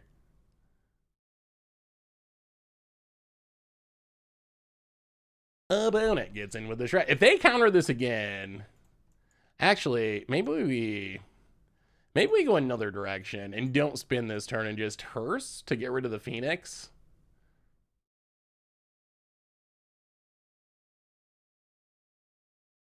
All right, pass the turn. Actually, we need to exile that way. We need to exile to keep our opponent from being able to easily refill their hand with Ancestral Recall. Our opponent does not want us to do cool things. They are very anti-fun, our opponent. Arcane Bombardment. So you need enough, yeah. I mean, getting an unexpected result under Arcane Bombardment would be sweet. Does our opponent treasure cruising anyway? It appears so. I don't know about... Still not convinced that Treasure Cruise should be in this format. I know Wizards is apparently convinced. They're a big believer in Ancestral Recalls in new formats, apparently. But I'm not as much of a believer as they are. Oh, boy. Do we just have to spin to literally inevitable counterspell? Is this what our life has become? We just have to cast it knowing there's literally no way it's going to resolve? 1,000-Year Storm. I mean, 1,000-Year Storm unexpected results would be hilarious if it worked. It seems... Oh, boy. Yeah, sure. Unexpected result. About it. As another counter. Well, we'll put it on top. That's better than a literal counter. Although, I mean, that's the power of Ancestral Recall. You're going to find what you need.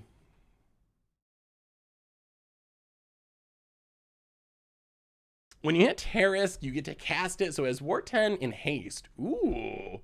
Terrace could be an interesting finisher. Do you have to cast it from your hand, or is it just cast?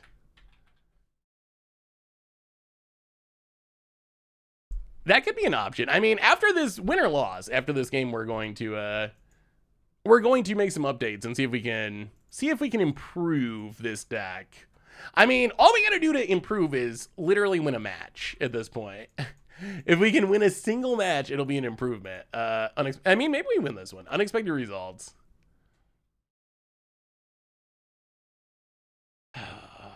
Opponent. Well, that was fun. Ooh, fight rigging. Fight rigging could be interesting, but how do we get a body big enough to turn it on? Yeah, I mean, our opponent's just drawn so many cards thanks to Ancestral Recall, probably better known as Treasure Cruise, that it's going to be tough for us to do anything at this point. Opponent plays a land. Hall the Storm Giant. Lethal. Yep. Well, we cast a lot of unexpected results. The results of those were very expected counter spells from our opponent. Someone suggested Combustible Gear Hulk. Okay, so we played 4 matches. We won 2 games. The deck was, I would say, 2 out of 10 on power. something along those lines as far as how good it was. How can we make this deck work? How can we make this deck work? What can we add to it that will improve it? So give me your ideas, chat. Give me your ideas. We got to win a match. We got to at least win a match with our updated version. So what did we learn that was bad? Well, Dryad of the Illicent Grove is bad. Turn the Earth is incredibly bad. Cultivator Colossus is bad. Nyx Bloom Ancient is bad. Emergent Ultimatum is bad. Agent of Treachery is mostly bad. Enter the Infinite Thassa's Oracle. Ooh, I don't really like Thassa's Oracle, though. Wow, Storm Conduit for double spell. Copying it could be fun. I have won consistently with this build of unexpected results.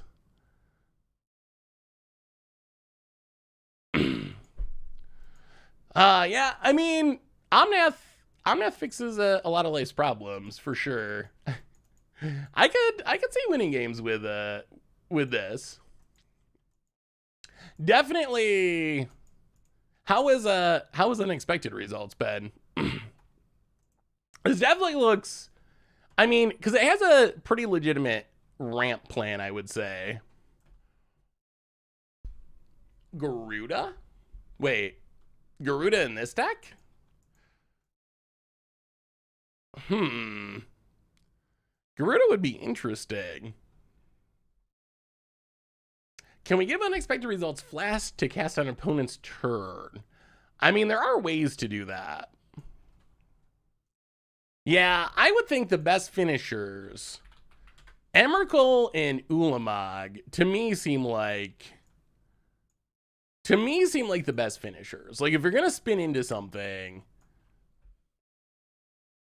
Emrakul and Ulamog seem pretty good.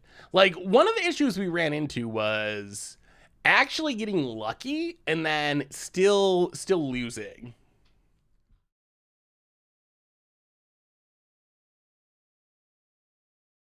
Ugin the Spirit Dragon's another good one for sure. So what about like Genesis Ultimatums and Codas? Bring to Light. So if we go Bring to Light, we gotta make a 5-color mana base. Emergent felt really bad. Genesis Ultimatum seems fine. Valakut Awakening, yeah, MDFCs I think will be a big addition. MDFCs seem really good. All right, Ugin. Oh, we can be dirty Ugin players for the moment. So is there a better way of ramping into this stuff? So these seem like very good finishers. I will grant them that. Stick with Simic so the mana isn't terrible. Shrine of Forsaken Gods. Is that the one that taps for 2 mana once you have a bunch of lands for colorless spells? 2 mana once you get 7 or more lands. So that would help cast the Eldrazi potentially. Well, if we're going, I mean, I guess we could just literally play. We could just literally play this build. If we had that direction, someone in the chat just sent this one in. It wouldn't be the same as actually straight up rebuilding it from scratch. But this, I mean, Oblivion Sower, Worldbreaker, Ulamog's, Emrakul's. Maybe, should we just try this? Maybe we just try this. Maybe it's just fully a viewer submitted day, and we just got to try another viewer submitted deck. Just keep playing viewer submitted unexpected results decks until we win a match. All right, let's try it. I mean, this looks solid. This looks solid enough. Definitely very different than the last one. So the problem with counterspells in a deck like this is they're bad hits with unexpected results. I don't think that some counterspells, especially in the sideboard, would be completely off limits. But I do think you want to be careful. You want to minimize. You want to minimize the number that you play. All right, so we're looking, I'm getting the cards. I'm getting the cards for this build from Not My. What do you think the record will be with this one? So our first one, we won 4 matches, we won 2 games. 4 matches, 2 games, no matches.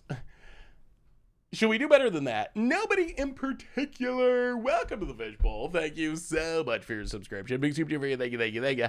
Yeah, I think if you do go counter spells, then I would say that modal is probably a good way to go. How do I submit a deck list? Stick one in the chat. It's actually, we're pretty easygoing about stuff.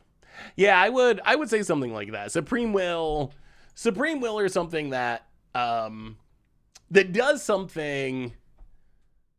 If you can't cast the counter mode, is it Charm? Anything, Cryptic Command. Oh, chat, we didn't get into this. I need your help on this too. I know Wizards, I'm still trying to figure this out. So like, what do you think about maybe the coolest card from Infinity that is not legal?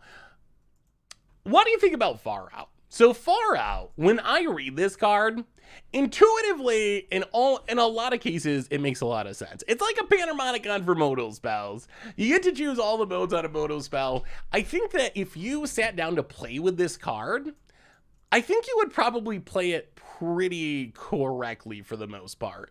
Like, I think I think most of the time this would go fine, but there are like some really weird fringe situations. What's the one that they brought up? The enchantment, Outlaw's Merriment. Outlaw's Merriment, they brought up that like technically under the rules, Outlaw's Merriment would not work very well. You would get a token that was a 3/1 and a 2/1 and a 1/2, and the universe would come to an end and there'd be a big black hole that sucked us all up or something. Do you think that...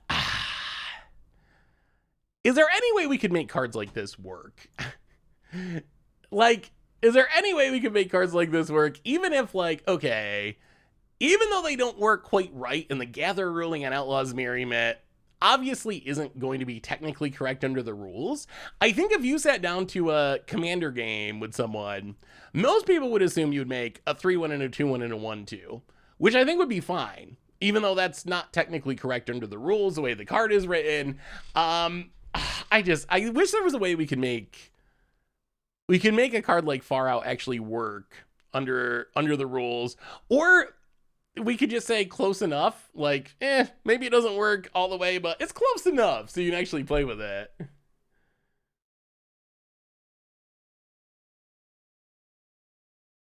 Ooh, choose at random into not being a choice. Okay, I like that idea. That could work.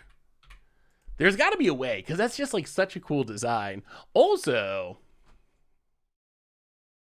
something I've been thinking about personally is Wizards has made it clear, well, Mark Rosewater in specific has made it pretty clear that he wants silver border cards to be more accepted in Commander. My thinking is, if they want them to be legal, they should just make them legal. Like, I feel like that would be the best outcome. What do you think? If you look at silver border cards, are there any in specific that you'd really like to see legal or illegal? Like, my thinking is that if we do this, why doesn't Wizards just go through old silver border sets and be like, okay, these cards are good enough that we can actually have them be just legal. They can be real quote unquote cards that you don't have to ask permission to play. There's other cards that we don't want to be legal, and then just do like a master set, do an unmaster set. Cheaty Face is such an interesting one. Would Cheaty Face be okay? That's one that a lot of people have brought up. Cheaty Face is like a really popular... Is Cheaty Face in this set or the other set? Cheaty Face. A lot of people mention Cheaty Face. It's has an ability that you can sneak it into play at any time without paying for it. But if an opponent catches you right away, you can remove Cheaty Face from the game and it has flag. So on one hand, it can't really work. I don't know how it works under the rules, because what is right away? Like, how do we determine if you are caught right away? Does that mean within 1 second, within 10 seconds, within a turn cycle, within 2 turn cycles, before the next match starts? The other thing I wonder about Cheaty Face is, yeah, I guess that's true. There's also some dexterity issues. The other thing I wonder is, like, could we be accidentally, in a roundabout way, supporting cheating, or like teaching, could we be teaching new players that this is acceptable? Or would people grasp that this is just like a weird thing for this weird format? But like, what about Booster Tutor? This is a card that I think would be really interesting and fun to play with, but at the same time, so the card is 1 black mana instant. Open a sealed magic booster, reveal a card, put one of those cards in your hand, remove a card from your deck before the new game, blah, blah, blah, blah, blah. So basically, you tutor from an unopened pack. The question is, like, how would this card be okay in Paper Magic? Would it be an okay legal card? I guess if you were the one playing it, you would be the one who would have to pay for the booster or have the booster. So then I guess it wouldn't be a burden on anyone else. But what if you have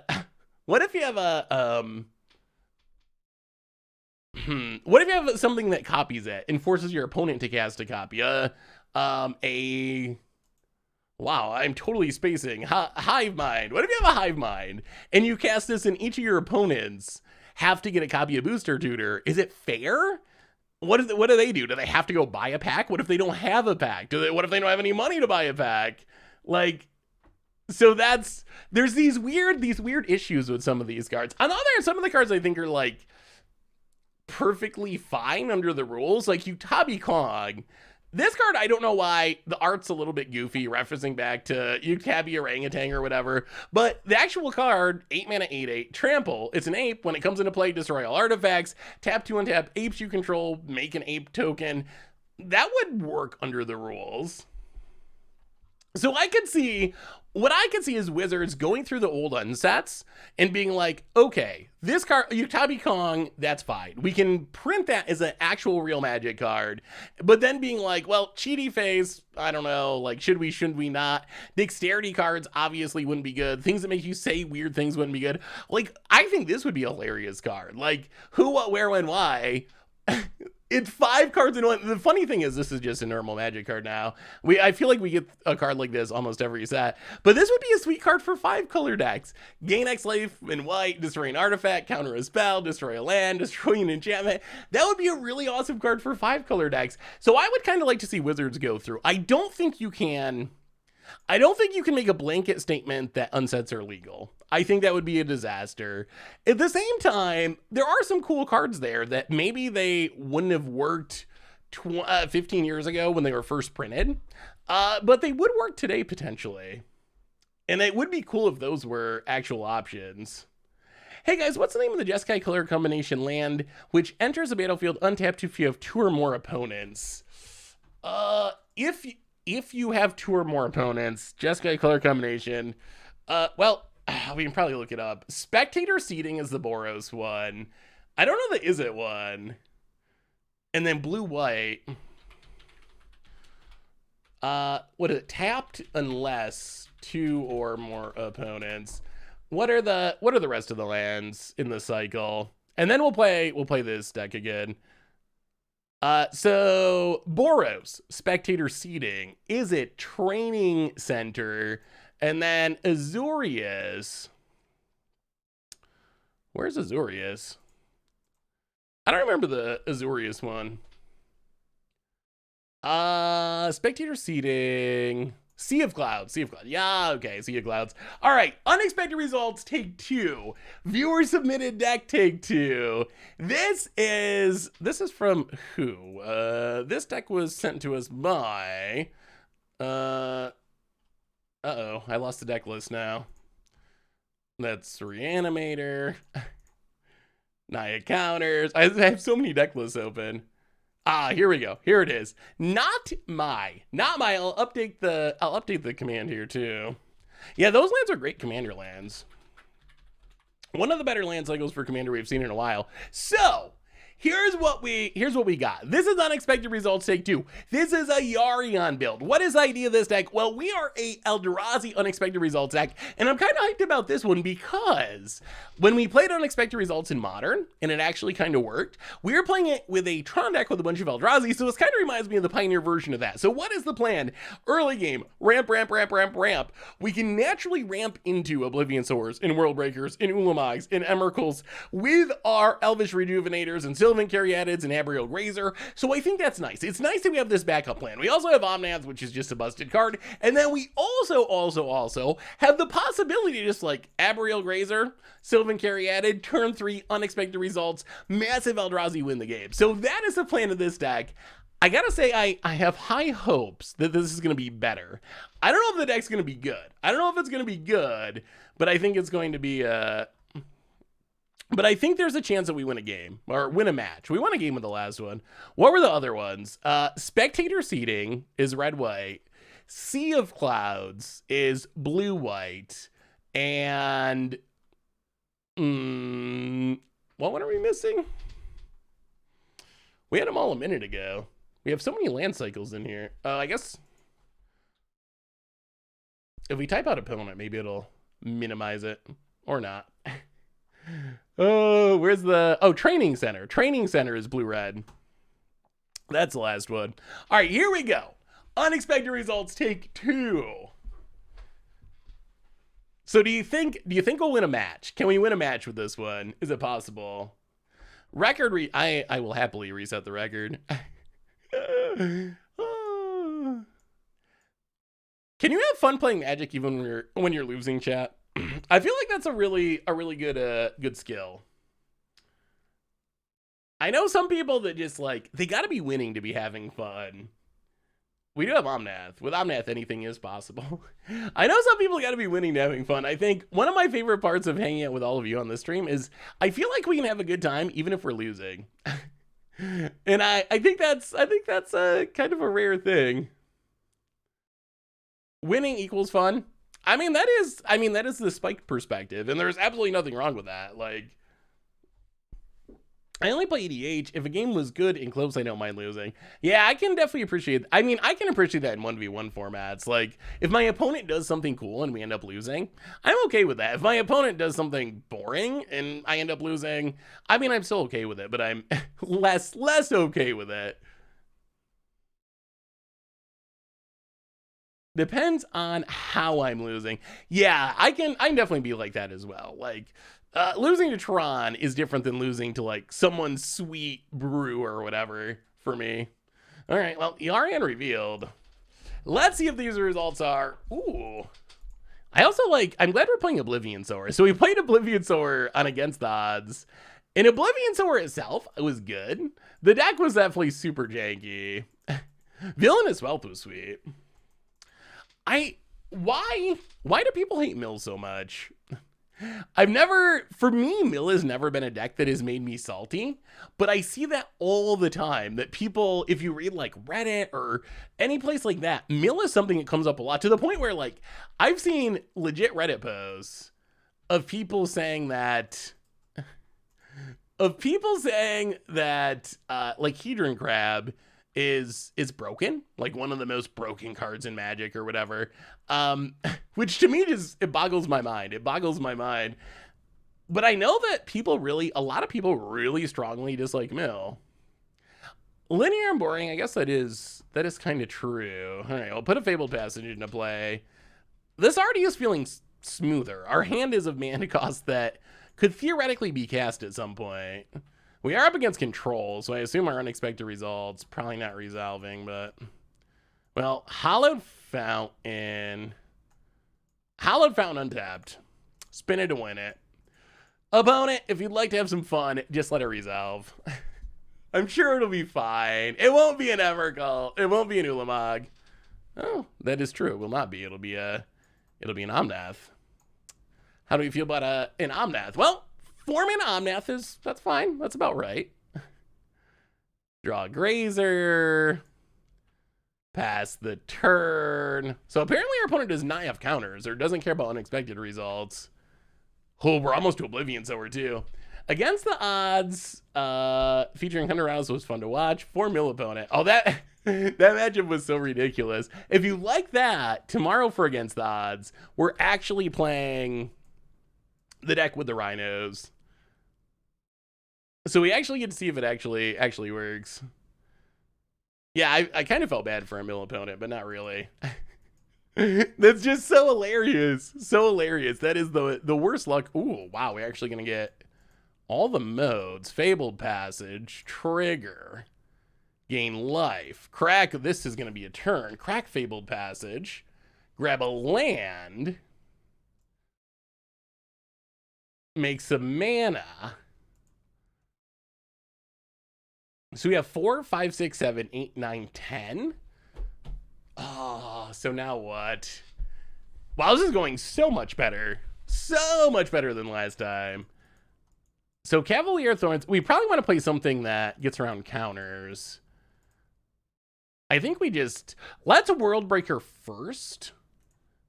Worldbreaker first, because this will get a land into exile. And then when we Oblivion Sower, we'll ramp even harder.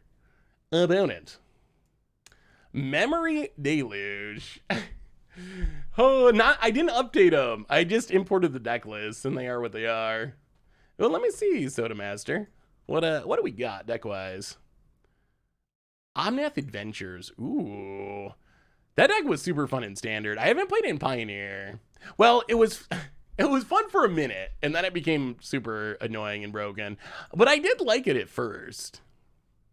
Eldraine. Eldraine was what a set. What a set. Do you think that Dominaria can match Eldraine power? I kind of feel like Dominaria is gonna be about as strong as it gets. Opponent, tap land.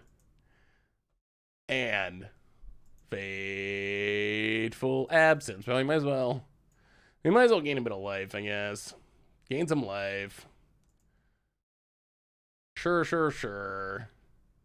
Get a clue. Crack the clue, draw a card. Unexpected Results was part of this. It was part of it. Oh my god. 1, 2, 3, 4. All right, Oblivion. Oh wow, this is so good. Oblivion Sower. 2 lands. Big body.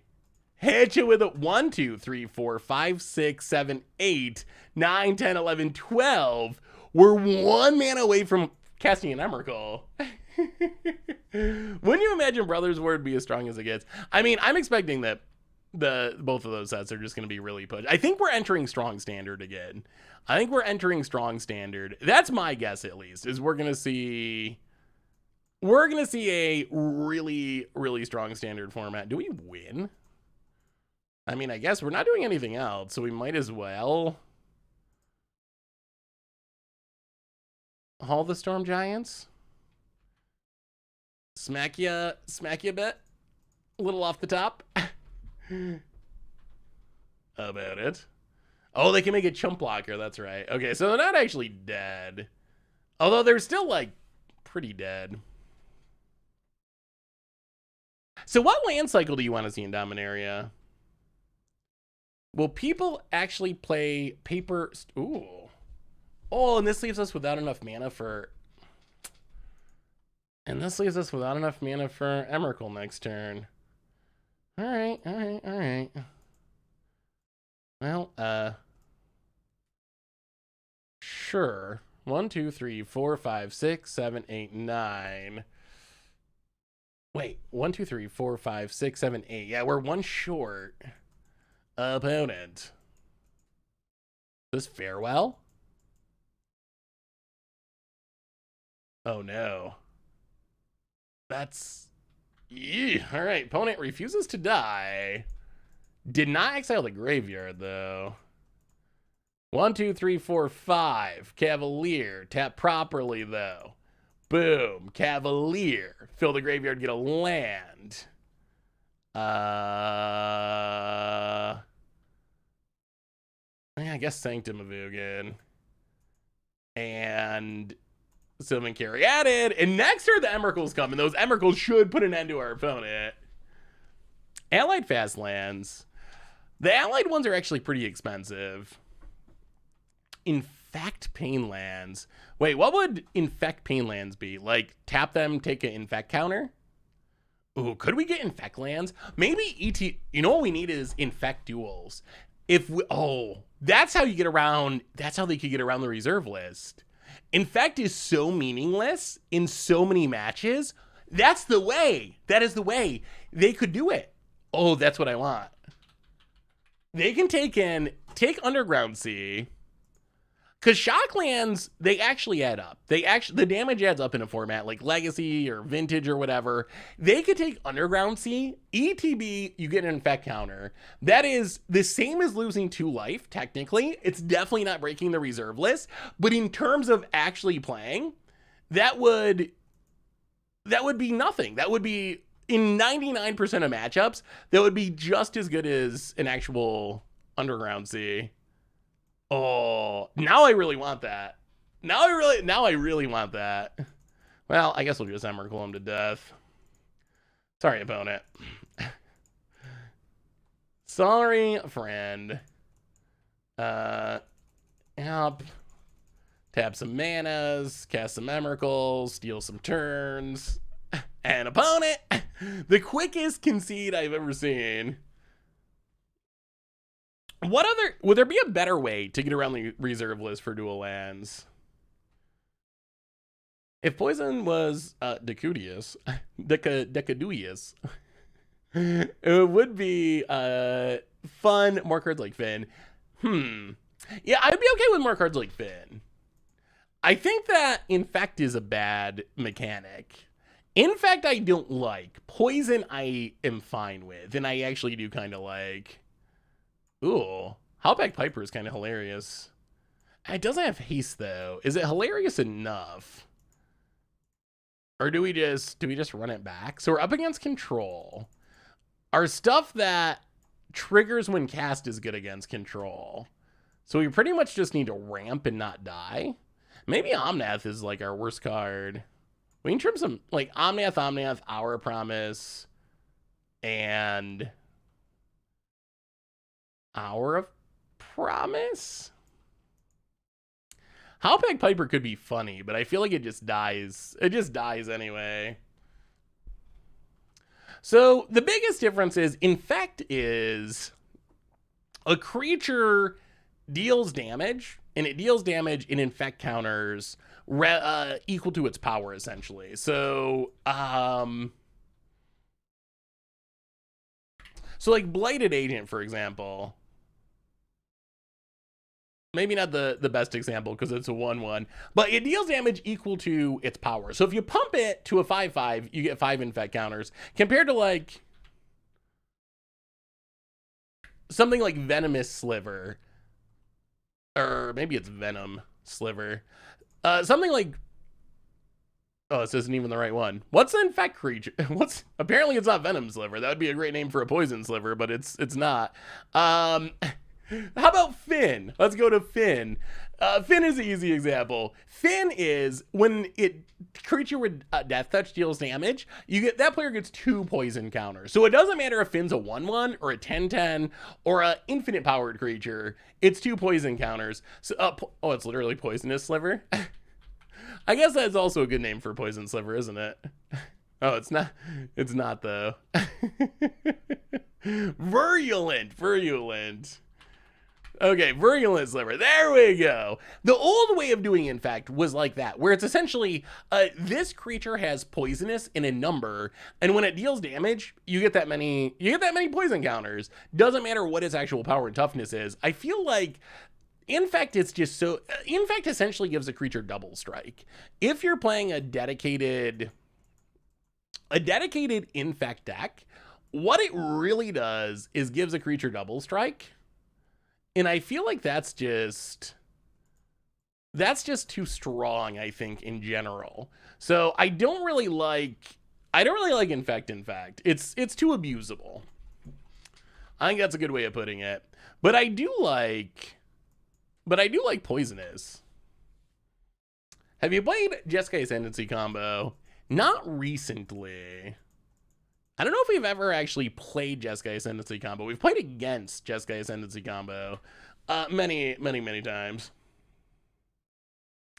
Is Infect worse than Dredge? No.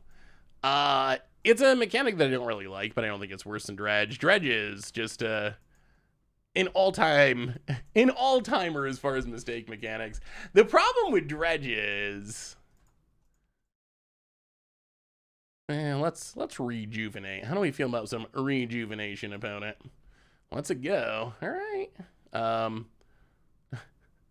Always got a World Tree. Today's it's World Tree Day here on the stream. Both builds have found a way to have a World Tree going. Pass the turn. What do you think about land that taps to add 1 colorless, tap add 2 colorless, you get 2 Infect counters? That card would be an ultra staple back to vintage.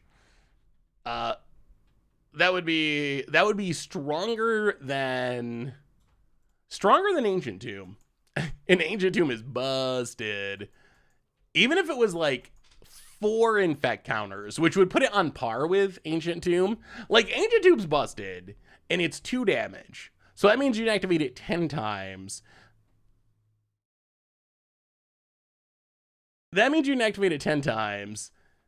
I feel like you'd have to really up the amount of poison. Well, let me see Soda Master.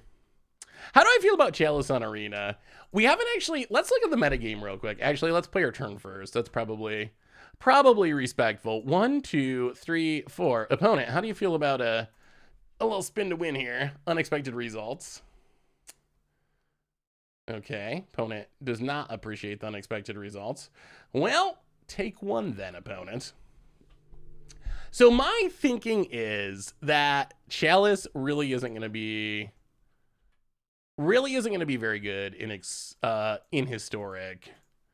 We draw land, white, green, blue, red. We're getting close. I mean, we're one. This is more counters. All right, absorb. Opponent does have a lot of counters. We're one land away from World Breaker, which is big because that does something even if they counter it. Guild of Gwyn. Oh, we could have. I'm an idiot. We have a Castle Garenbrig. Oh, yeah, that's a small punt. Opponent gonna blow up our Castle Garenbrig. We no longer have a Castle Garenbrig.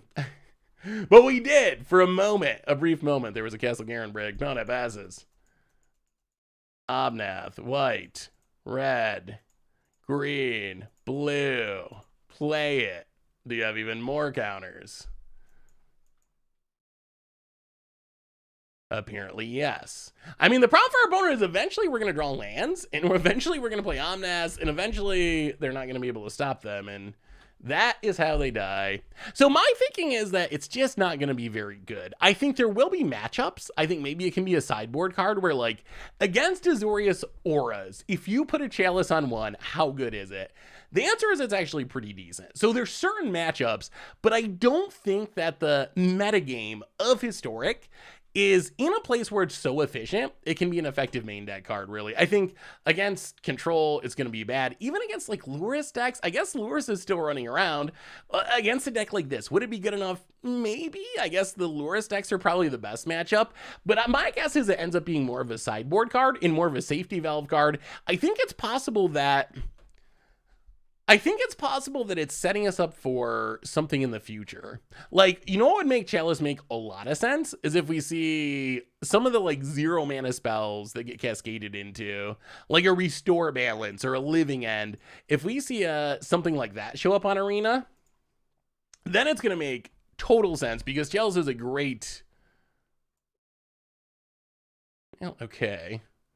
Unexpected results into a land, and then I guess we just take Yarion. Take Yarion.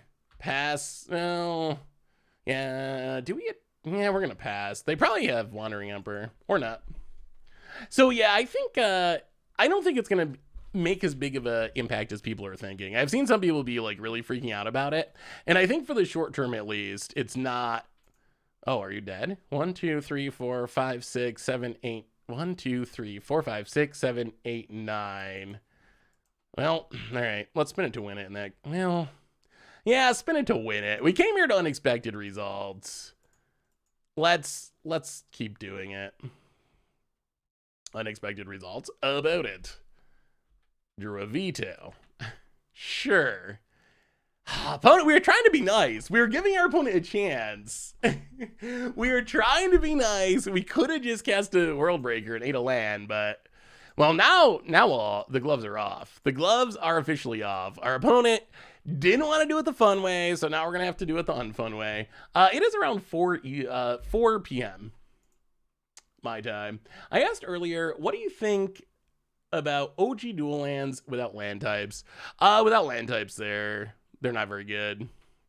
Those wouldn't... I mean, they're fine. Like, if they put them in standard, they would be fine, but they're not especially impactful.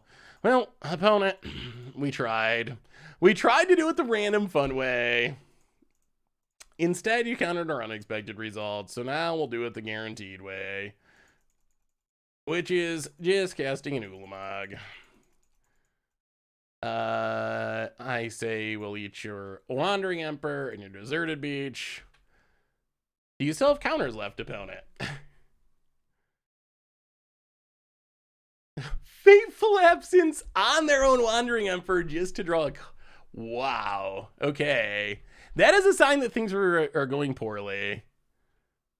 And Cycles of Farmland. It feels like our opponent might be giving up. And really hard to blame him with Eldrazi coming down and more to come. That's an Ulamog. Opponent untaps.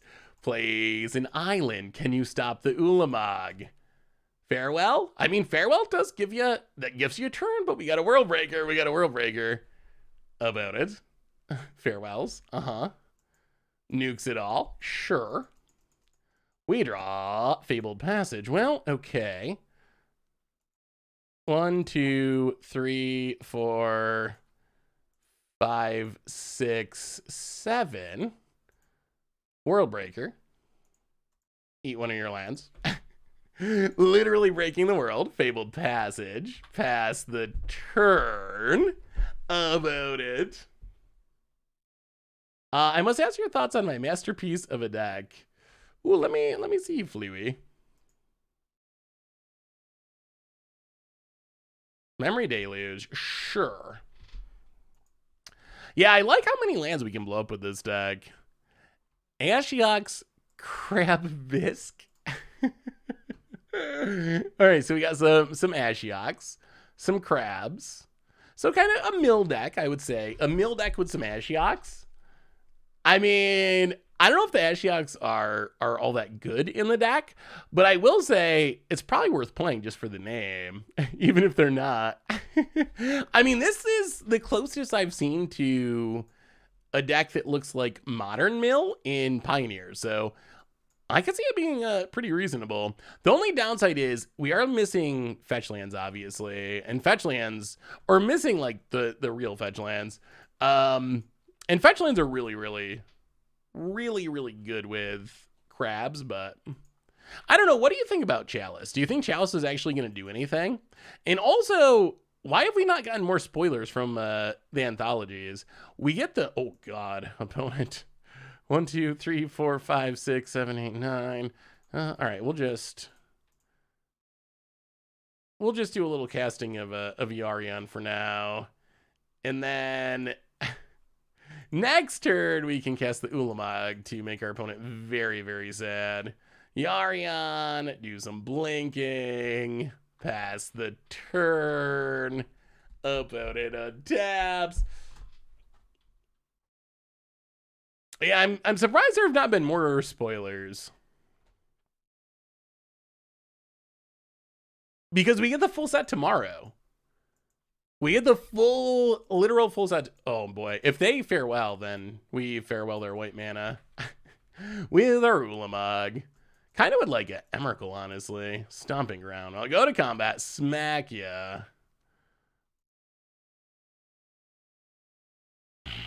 I think we punted here.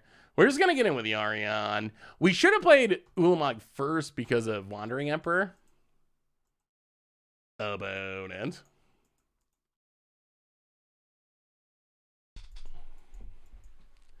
March of Otherworldly Light on the Yarion. Sure. Well, I'm sorry, opponent. The hits just keep coming. We will follow that up with a Ulamog. Eventually, our opponent's going to stop being able to interact with our stuff. I don't think they can keep up with this. Like, we just keep playing these things again and again. Eat your white dual lands. Eventually, our opponent's not going to have the mana to Wrath anymore if we just keep eating their white sources. Got him. Okay. Well, I got to say this deck, from a wins and losses perspective, feels better than the last one. We actually won our very first match. Although, we didn't get as much from unexpected results. I mean, I guess we just didn't do much with unexpected results. Yeah, so I guess they're just going to dump like 20 cards on us tomorrow. Jeskai Ascendancy list. Jeskai Ascendancy it's definitely an annoying deck to play against. It certainly is. It is cool. It's cool that it uses Sylvan Awakening as a finisher, like turning all your lands into creatures and then you untap them and make them big. It is a neat list. It could be a fun one to play. Would you like to see Jeskai Ascendancy combo? Exactly as I expected. Good cards carrying bad cards to victory. And I mean, our unexpected result, it gave us an Omnath. It did give us an Omnath, and we got it in hand. Like, I think you might have to take that back. Did you call unexpected results a bad card? Mods, banning, please. Suspension. Get them out of here. We can't have people talking that way about unexpected results. 8 Hush. Oh yeah, I saw you emailed me that one, didn't you, Stone Songs? I was working on the fish tank, and that was one of the decks that it definitely looks fun. Have you played it at all, Stone Stonks, or is this a kind of a hypothetical list? Definitely the idea of stifling your negative triggers on Croxa and Haunted Nightmare and Clackbridge Troll. Definitely a fun archetype. Opponent. You just gotta respect the unexpected results. You gotta. All right, let's play Beseiju. Pass the turn. Use it. You'll see right here when we cast this unexpected results and hit an Emrakul, and our opponent scoops on turn 3. You will see the power. Where do we see a Phytiomancer being in the historic anthology? Is it on the? I didn't even see that one on the Reddit. Eidolon, eh? Well, okay, 1/2 Growth Spiral. Thankfully, most of our deck is too expensive for Eidolon. So if we hit a land, we get to unexpected results. If not, I guess we got to take. Okay, yeah, we're gonna do it. We're gonna do it. All right, it's gonna be an Emrakul. I'm feeling good. I don't know why I'm feeling so confident, but I think this is the unexpected results to end all. Well, okay, not quite. Temple of Mystery.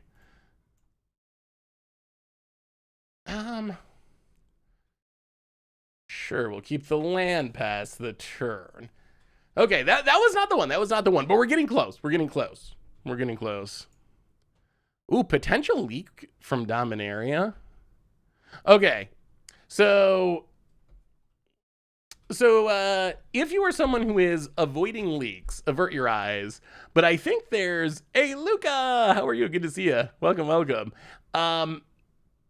But there is a potential leak, quote unquote, on the Reddit that we should probably look at. I'm curious if it's even real.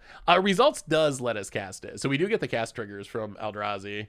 So 1, 2, 3, 4 unexpected results.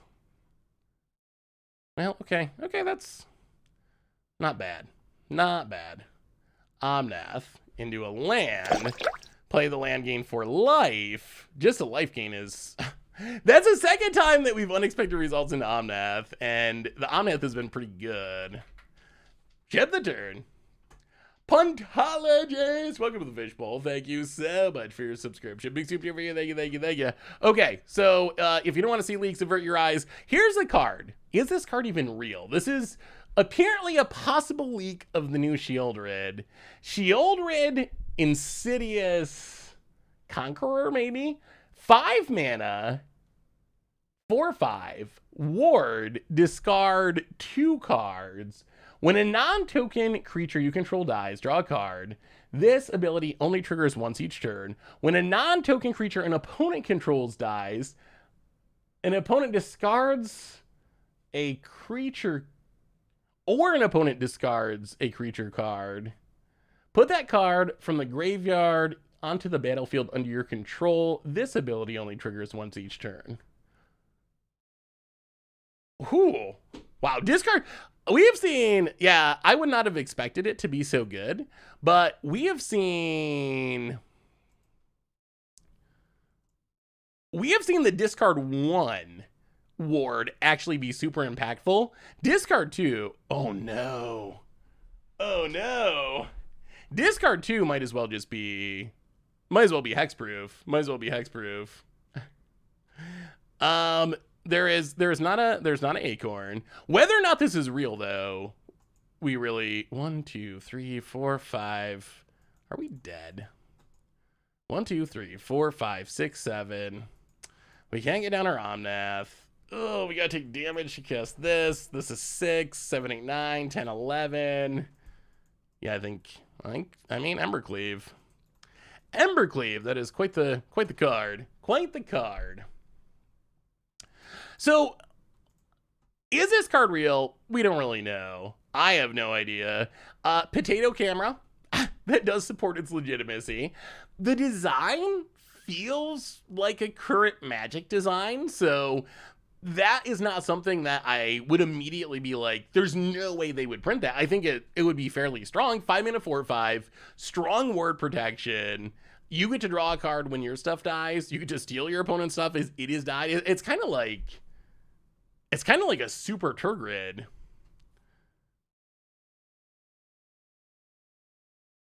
It could be real. I mean, I think it's possible that it's real. I wouldn't bet my reputation on it. Hey, the one James, welcome. Hello, welcome Raiders. How are you? We are unexpected resulting against mono red at the moment, and we just got absolutely mono redded. Mono reeded. Titan of Industry is probably relevant here. Worldbreaker probably less so. Maybe something like this. I don't know. Howpack Piper just dies. Actually, Cavalier's got a big body. Maybe we gotta trim the top end a little bit. Like, Emrakul and Ulamog are just kind of slow. Yeah, let's try it like that. Do I ever build my commander decks on stream? We've never done... I don't think we've ever done a commander deck building stream. You could have played Omnath, you had World Tree, and then you could have played... You could have played Omnath. You had... Wait, we didn't have World Tree, did we? We had... I don't think we had World Tree.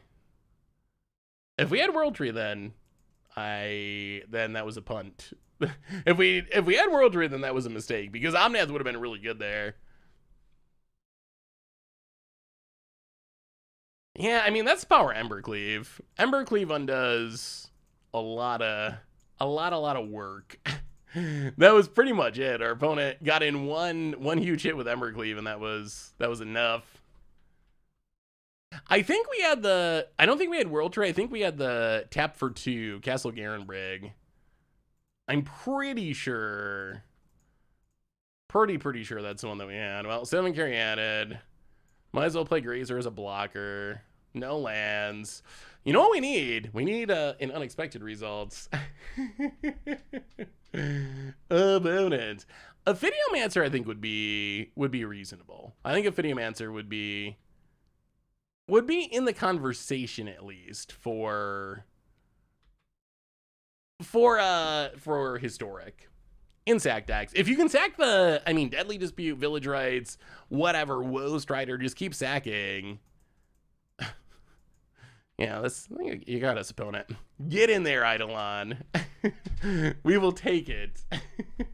I don't know. That's a ambitious attack. Annex.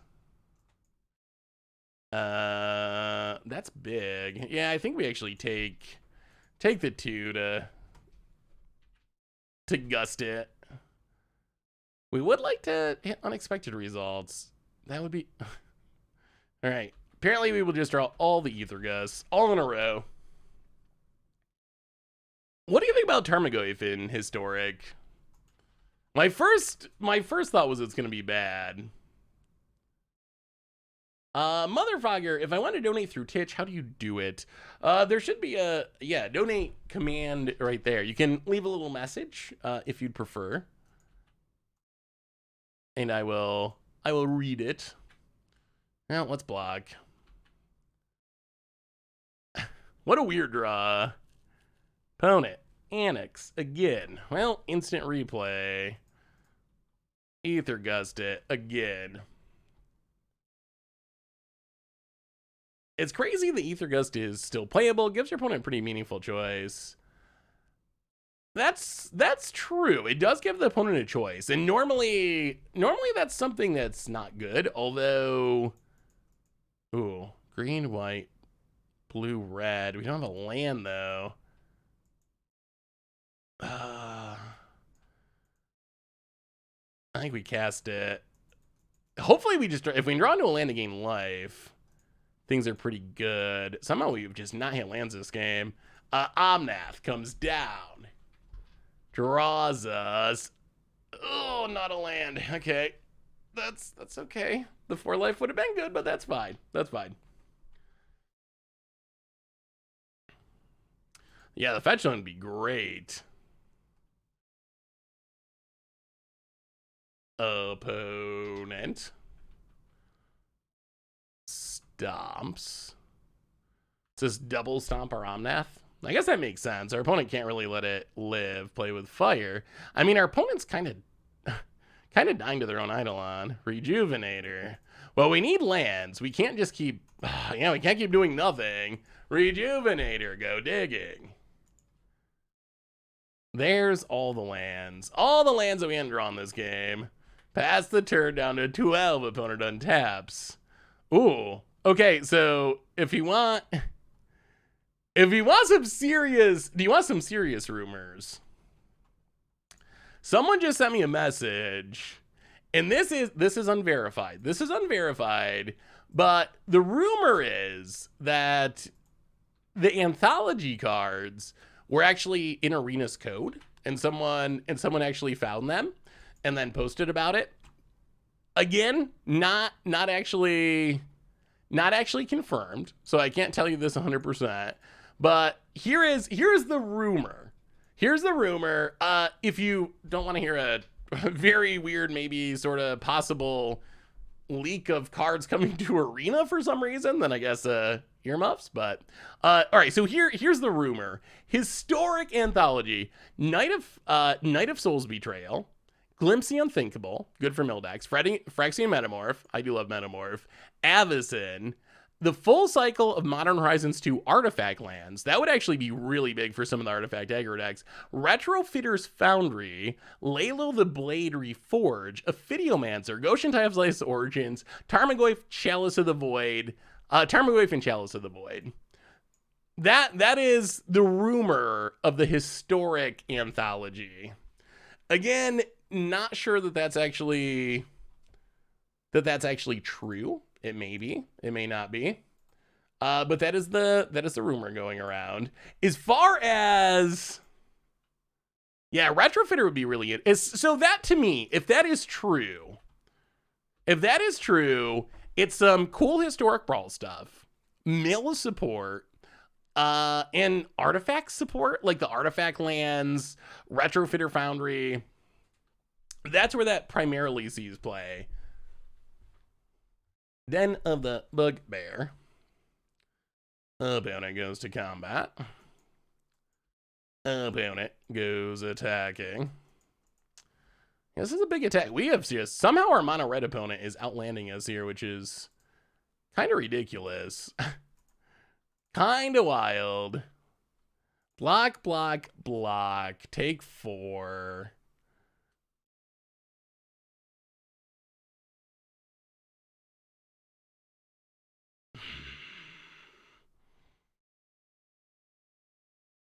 Yeah, take 4.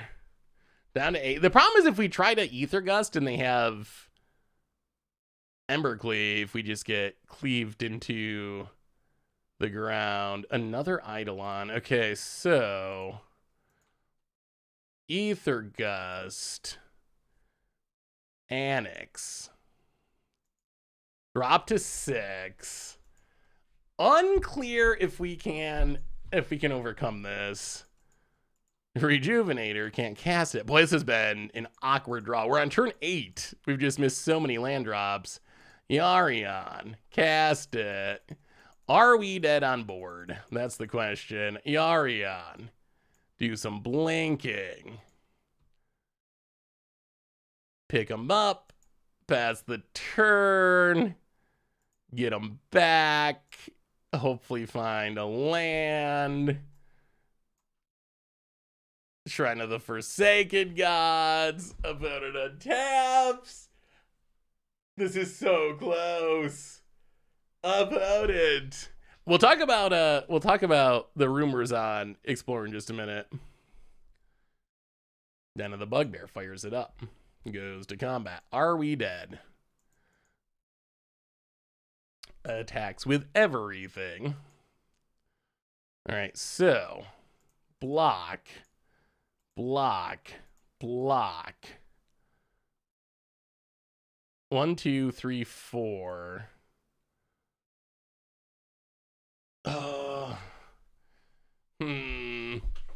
So we're not dead, but we can't cast anything, and we can't lethal, and we only kill one creature.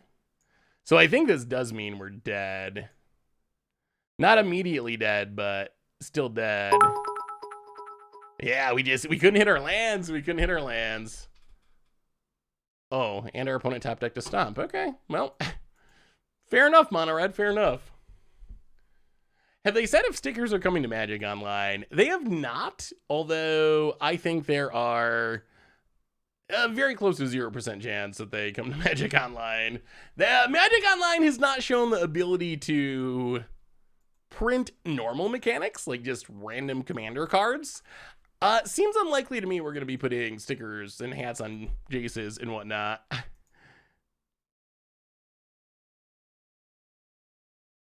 Yeah, that was a close game. If we'd hit our lands, it would have went a lot better. All right, so here's the rumor about Explorer.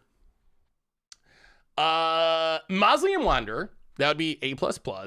Slaughter Games, okay, I guess. I haven't seen that in a while, but I guess like Niv decks have played it in the past. Supreme Verdict, Shadowborn Apostle. You gotta have the meme card. That's a good meme card. Elvish Mystic, A+. Favorite Hoplite, that's relevant.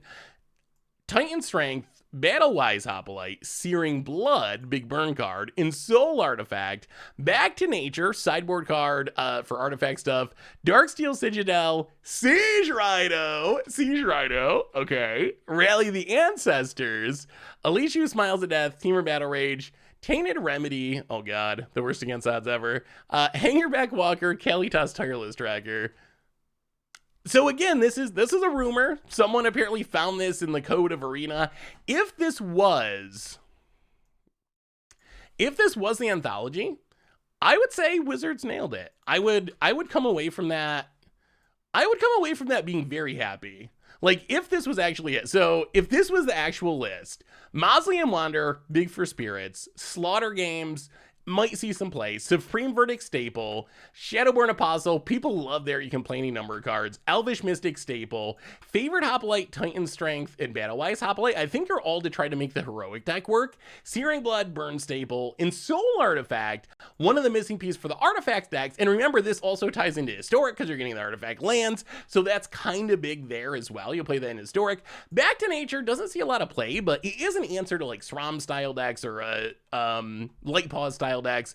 Darksteel Citadel, got a combo with your Ensoul Artifact somehow. Siege Rhino. This one, I feel like Wizards, if this is true, everyone on the Goldfish crew kind of got a card. They gave me my Siege Rhino. They gave Krim his Kalitas. They gave Phil the Tireless Tracker. And then you got like Teamer Battle Rage is a cool card. Hangerback Walker will definitely see play. Tainted Remedy's other against the odds card. Oh my god, Tainted Remedy's so jank. I think no Nykthos.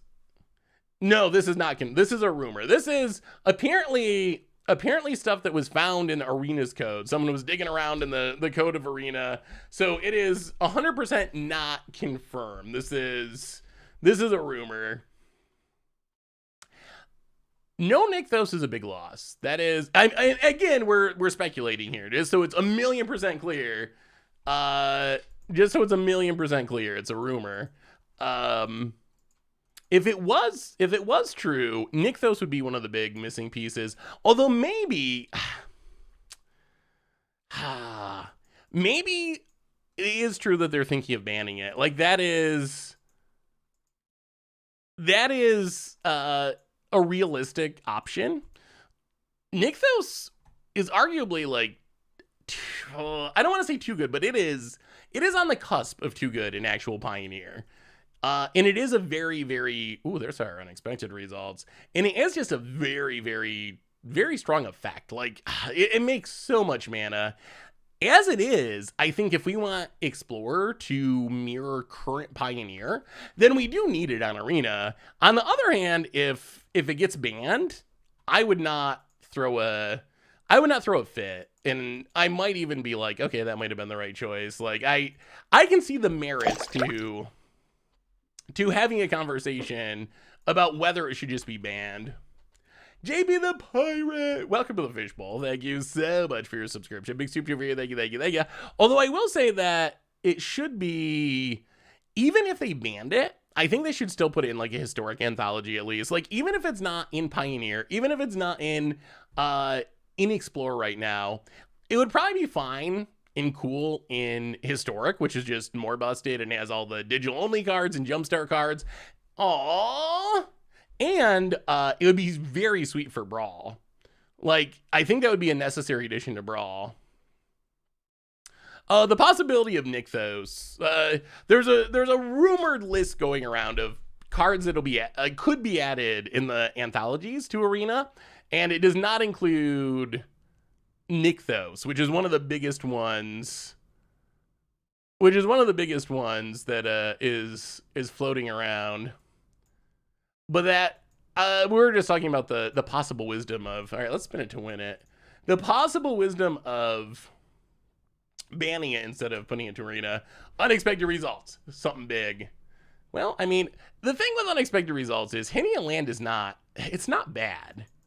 It's not bad, especially in a deck like this. Like, hitting a land, it's not exciting, it's not Emrakul, but it is also acceptable.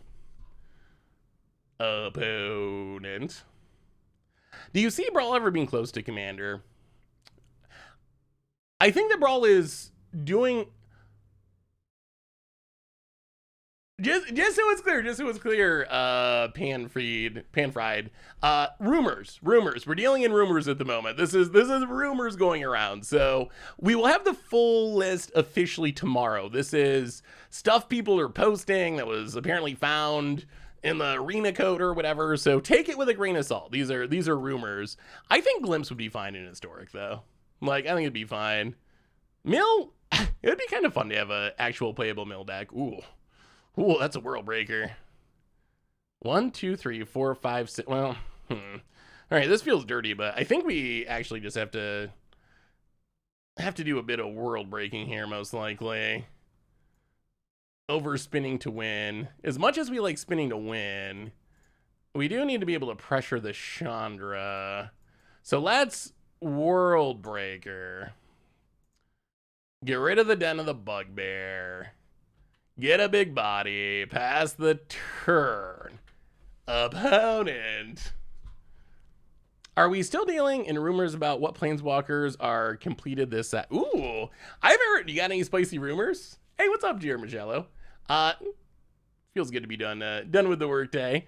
Are there rumors about which Planeswalkers might be completed? I haven't seen any rumors about that, but I'm curious. Who would you like to see completed? Fable of the Mia Breaker. We can't let the Chandra ultimate or we're gonna lose. Emrakul the Promised End. Well, 1, 2, 3.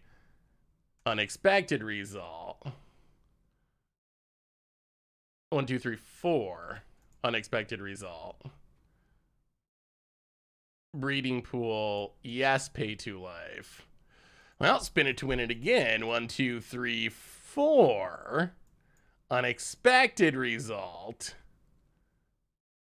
Shrine of Forsake. Okay. Well, I mean, it did do a lot of ramping. Enough ramping that I think we can just start playing our Eldrazi. So really, this is kind of an unexpected results win. 1, 2, 3, 4, 5, 6, 7, 8, 9, 10. Yeah, I mean, the Eldrazi get to come, and the Eldrazi can answer the Chandra about it. Pick it up. Yeah, we can cast either one next turn, actually. We'll see. What I kind of want to do is let our opponent ultimate Chandra, and then Emrakul them and kill them with their own. Ooh, opponent. All right. Yup. Takes the Ulamog. I mean, we still got the Emrakul. Is it going to come down to unexpected results? So Emrakul's 10 right now. 1, 2, 3, 4, 5, 6, 7, 8, 9, 10, 11. Because this and this tap for 2. Takes up Chandra, Hive of the Eye Tyrant. Opponent. Fable of the Mia Breaker. Well, Cavalier of Thorns. Go to combat, attack the Chandra. I mean, I think we just gotta Emrakul him. I think we just gotta Emrakul and hope for the best. Opponent blocks. Okay. Make some mana. Emrakul you. Steal your next turn. This is not unexpected results, but we can't let the Chandra just beat us here. So, yes, we will control your next turn, opponent. Untap. What do you got going on? To invoke despair. Okay, let's see. So that transforms. Oh, this is going to be a pretty good turn. So that flips. We will do some discarding. Discard and discard. Play Sean. Actually, take up for mana. Play Chandra. Legend rule. Take down Chandra. Kill it. And I don't even think we play the Blood Tithe Harvester. Pass the turn. All right, that was fine. That was fine. So wait, what's getting completed? Tamiyo and Ajani. You can pick any Planeswalker in Magic and complete it. Which one would you pick? Would multiplayer Brawl really be enough to make it good? So here's the thing with Brawl. I think that Brawl is doing a good job of what it is, being a Commander-like format for Arena. Yeah, I might pick Teferi at this point too. Ugin, oh my god, Ugin also. Nicole Bolas. I don't know, why are people okay with Nicole Bolas? Nicole Bolas is, I guess, maybe not as oppressive from a competitive perspective. Venser, I love Venser. I would like to see Venser completed just so maybe that means it could come back from the dead. We haven't got to see Venser in a long time because it's just, apparently it's just dead. But I would, ooh, Phyrexian. You know what? I'm surprised they haven't had like a zombie Planeswalker set yet. Maybe that's what this is leading up to. You know, all the Planeswalkers. So what, Gideon died, right? Didn't Gideon die? Venser's dead. There's got to be some other ones that I don't know because I don't know the lore. There's got to be a set where zombie Planeswalkers, the dead ones, come back and fight the living Planeswalkers. Kind of like, yeah, season 8 of Game of Thrones, the season that every IP wants to copy, I'm sure. Elspeth seems to have gotten herself out of death somehow. So I don't know if Elspeth can be a zombie at this point. I think Elspeth is too alive to actually be a zombie. Dak Faden. Oh yeah, Dak Faden died in the commercial, right? Didn't the ad for War of the Spark? I mean, we could also kill off a couple more Planeswalkers just to zombify them. Ugin, Teferi, rather than completing them. Zombie Planeswalkers as a storyline would actually be pretty interesting. Sounds like a secret lair drop. Kill Sorin. I don't know the lore of that. I know there's something about Nahiri and Sorin, but I actually don't know the actual lore. Shapeshifter Planeswalker would be cool. Oh, speaking of silver border cards, we talked about this a little bit earlier. What do you think about what about Urza? Would you be okay with this being a card that actually was just blanket legal, like a real legal card that you could play in Commander, no permission necessary? We looked at the abilities the other day, and I don't think the abilities are broken. I don't actually have a link to it. Someone just sent me a message, so I don't actually have a link I can put in the chat. I can, if you want the card names. Do I still have them? These are the card names, but this is again just a rumor. But that is the. Oh, all right. I got to do it in 2 posts, I guess. But these are the actual names if you want to dig around and look at the rumors. But again, rumors, not confirmed. Rumors. What do you think about Urza though? Yeah, we'll keep this. A little tepid with the lands, but it's fine. Planeswalker team up cards would be sweet, like how Royal Science are on a single card. Ooh, that would actually be kind of interesting. Double faced. I mean, I guess we got Rowan and Will. I was getting excited about double faced Planeswalkers, but we already got them, and the card itself was not very strong, but they could make strong ones. Opponent. Yeah, Commander would be sweet. I'd be down with commandering it. Well, Castle Garenbrig. Yeah, we drew another Omnith anyway in our 80 card deck. Well, we might get to spin unexpected results. If we hit a land here. Oh, opponent's missing land. Okay. Oh, opponent. Opponent kept the Thoughtseize, but not the land. Do we hit a land? No. Grazer, the worst. The worst Grazer of all time. That's also not a land, so we will rejuvenate. This should get us a land. Better get us a land. Rejuvenator. Alright, Temple of Mystery, Scry. Keep the land. Unexpected results impending. Incipient. Gatewatch, team up, Planeswalker, all of them on a single card. Yeah, like who, what, where, when, and why. I mean, we're playing 37 lands, but we are a 80 card deck. It is a Yarion pile. All right, spin it to win it. Spin it to win it. Unexpected results. 4 mana. What do we find? Okay, land. Honestly, not upset about hitting lands. Hitting lands with unexpected results, I think, is actually a good thing overall. Hit you with a Rejuvenator. Battle Rage and Historic is going to be annoying. Battle Rage is pretty strong. That is going to do some one-shotting. Ooh, the next Modern Budget deck's really good. Really good.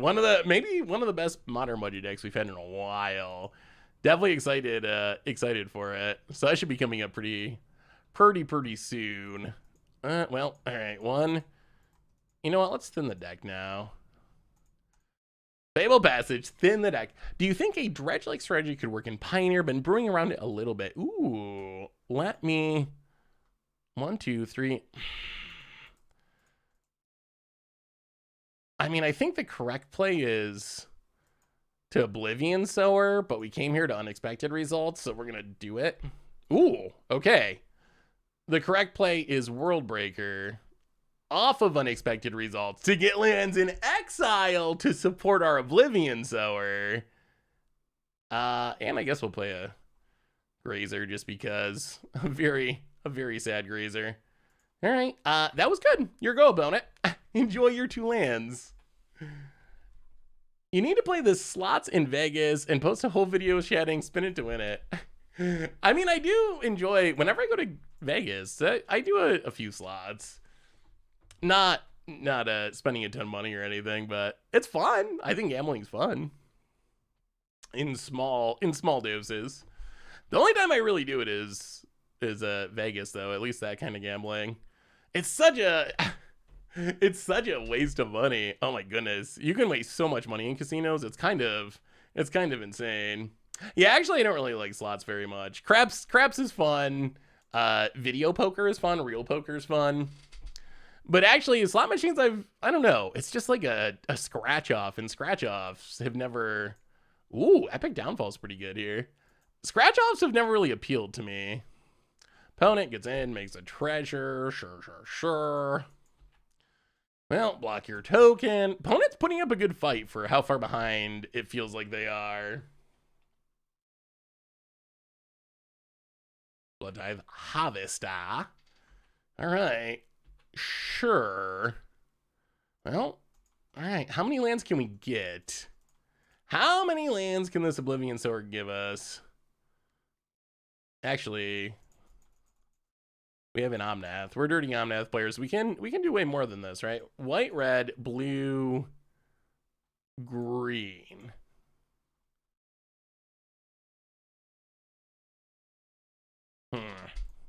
Wait, we can do it even better. Let's think about this. White, red, blue. 1, 2, 3. Oh, we can't.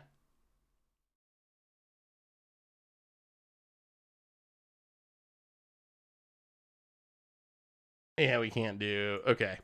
I was thinking we could first Castle Garenbrig, but this, whatever. This is fine. White, this will also work. So red, white, blue, green. Omnath. Draw a card. Fabled Passage. Trigger Omnath. Crack Fabled Passage. Trigger Omnath. Make a bunch of mana. And then Oblivion Sower to steal a bunch of lands to trigger our Omnath. This deck does have some synergy. There are synergies. All right, Oblivion Sower. How many do we get? How many do we get? One for sure from the World Breaker. 2. All right. Well, stake a couple lands. Hit you for 4. Get an Oblivion Sower. Oblivion Sower is not the worst. And now we can also put Yarian into hand. I feel like this is a way more competitive version of our deck, but it also feels a little bit like Money Pile. Pioneer Money Pile. What do you think of Edric as a commander? Edric is very strong.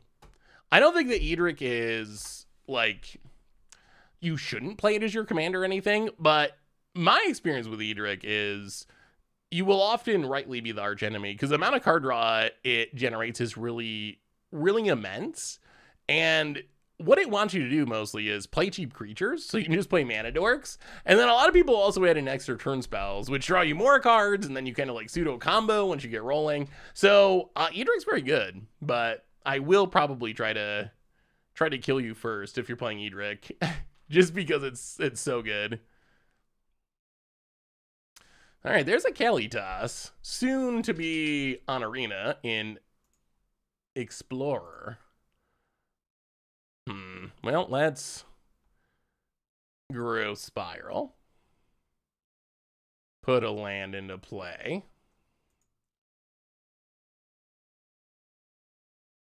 Forest.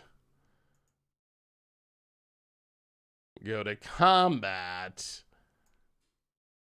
Actually, I guess we can just do this now. Eorion.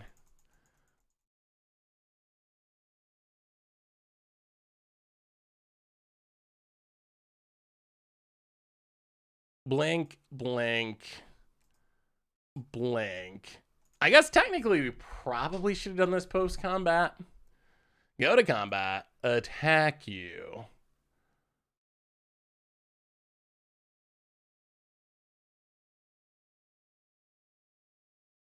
And can we close it out? Who's actually going to Vegas this year?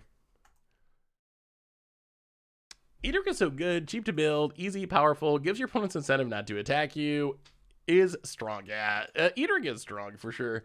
What are your thoughts about having infinite combos in EDH? How many is too many? It really just depends on your play group. Some play groups are super fine with bosses. Omnath is going off again and again. Some play groups are super fine with combos, not a big deal, and that's great. Other play groups are not fine with any combos, and that's also fine. So I think it's really, if you're playing in a random pot, if you go to a command fest, I think that it also depends on the combo. The difference between like play Godo, get Helm of the Host, go infinite, or Cheeky Jeeky, Restoration Angel, whatever, go infinite, stuff like that. And I have like, I need to get these 5 pieces and then I can make infinite Mech Titans, or I can activate Calder an infinite amount of times. There's a huge difference between those two things. Boy, you really need to find a big Eldrazi. We need to find a big Eldrazi. Emrakul, Ulamog, something like that to close out this game. Opponent, Fable the Mirror Breaker is the last card. Yep. And passes. Oh, okay. Well, ask and you shall receive. Yeah, that was a pretty good draw. We will not complain. 3, 4, 5, 6, 7, 8, 9, 10. Ulamog. Get rid of Kalitas. Get rid of Reflections of Kiki Jiki. And opponent scoops it up. Whoo. I don't know. What do you think, chat? What? How many combos, if any, are you down with in Commander? I mean, the main goal of Commander, it really, I think people are silly to focus too much on combos. That's my personal take, because really what it's about is trying to have a fun game. And what leads to a fun game is expectations being met and everyone having a roughly equal power level. So what makes for a bad game is if someone's hoping for an hour game, and then you got someone who is hoping for a 3-hour game, and they're kind of, trolling or, playing a super slow deck that's wrathing again and again. There's nothing wrong with being the deck that is wrathing again and again and again, but that if one person is expecting this 3-hour epic game of a bunch of wraths and looping cyclonic rifts, and someone else is expecting an hour-long game, you're probably gonna have a problem, because you're just not you're not seeing eye to eye in what you wanna have out of the game. And I think the same is true about power level. Like, it's not really about combos. People are silly to focus too much on combos, because really, what is the difference between Godo Helm and Craterhoof Smash You to Death? Not really anything. As far as how the game actually plays out, there's really not a difference between a Craterhoof Behemoth smashing the whole table to death and someone going infinite in some way and winning that way. The game ends. The game ends. That's the bottom line of it. So I think it's a little funny, and combos get a little bit of a bad rap, honestly. But what's more important is that your power levels are similar. What goes wrong is someone's playing a precon or something on that power level, and someone else comes in that's Godo Helming or Kiki comboing or whatever, Thoracaling. That's going to lead to an unfair game, because the person playing the precon is not going to have the tools to interact with that.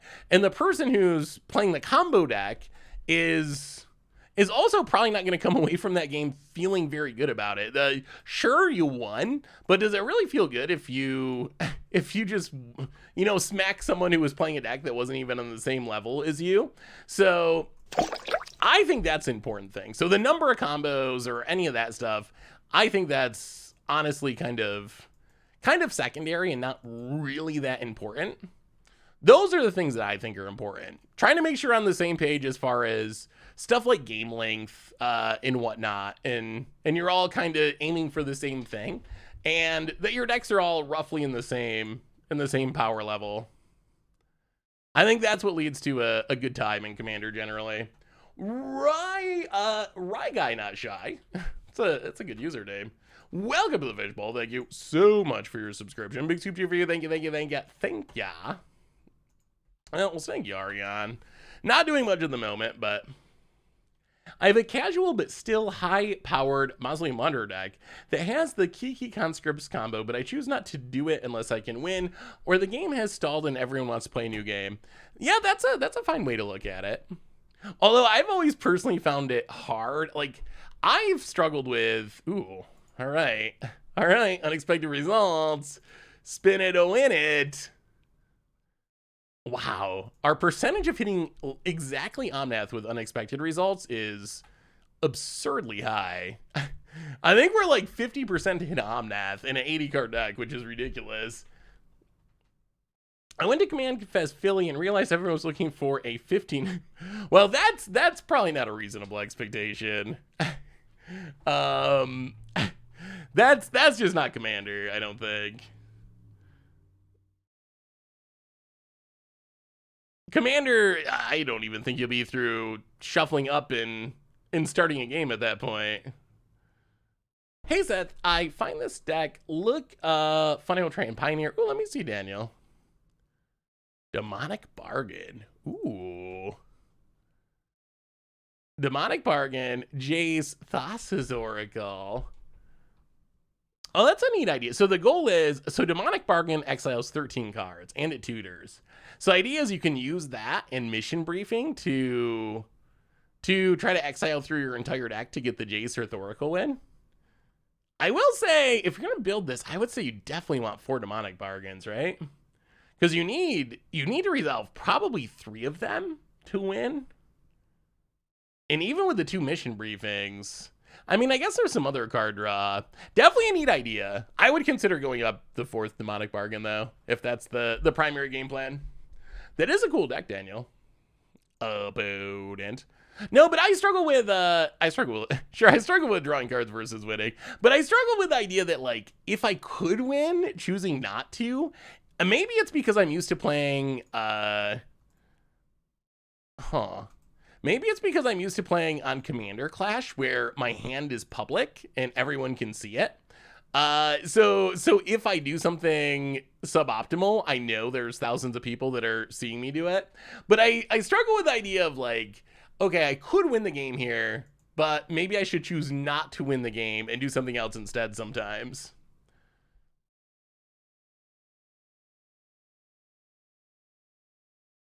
Opponent. I mean, we got a lot of power in this hand, so Thoughtseize away. Our best card, they might take Cavalier. We got 2 Oblivion Sowers. Yarion's not very good. I would probably take Cavalier in the dark, not knowing our opponent's hand. I mean, this deck has actually felt pretty strong. Yeah, it takes the Cavalier. I mean, I'm still not sure our opponent can beat this hand, though. We actually, oh God. Oh God. And we just draw another one. Well, we're still just gonna Oblivion Sower. Oblivion Sower. Hopefully steal some lands. 0. Okay. Well, at least our opponent's not drawing those non-land cards. It still did something, sort of. Wizards would never do it, since it would be against their goal of selling new $50 cards every year, but I kind of wish we had a point system for Commander like Canadian Highlander. I could see that being against Wizards' goal. I could also see it just being too complex for a mainstream audience. I feel like... Oh, another... All right, well, opponent's gonna do another Cavalier. Yeah, we did all of our reminders many hours ago. Well, 3 hours ago now, but we did do them. Thank you for checking, Dragon Archmage. Takes the Cavalier again. Graveyard Trespasser. It would be nice if this Oblivion Sower actually did a thing. Opponent plays a swamp, 1 card in hand. Well, 1, 2. Come on. Can we at least get some mana this time? Can we at least get some mana? Oblivion Sower, take 2. A single land. These have been some sad Oblivion Sowers. We need our touches. Hideous Laughter. The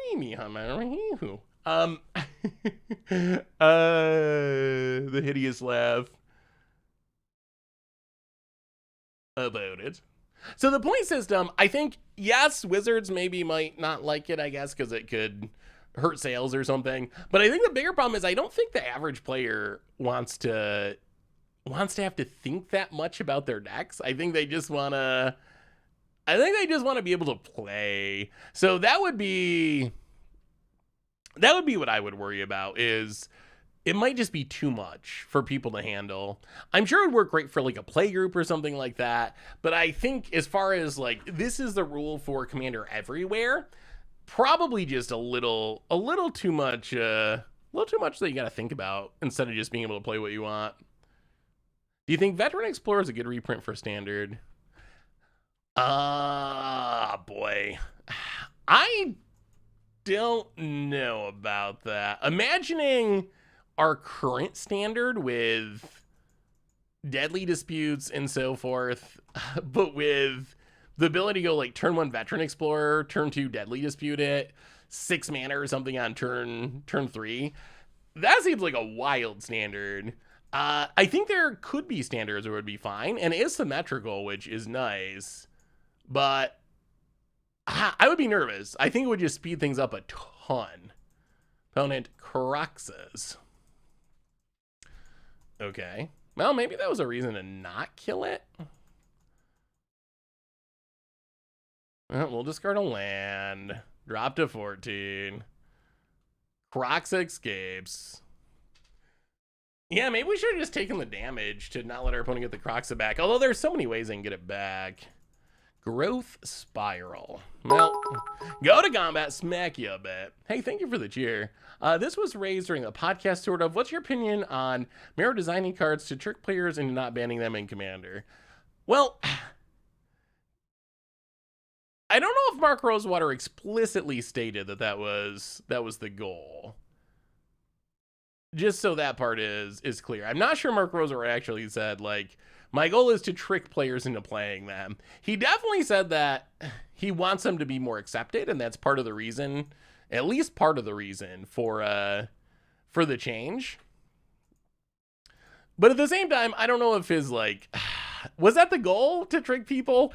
I think for me, I felt tricked, and Mark Rosewater also said his goal was to make them more accepted. I'm not sure there's actually a full correlation there between those two things.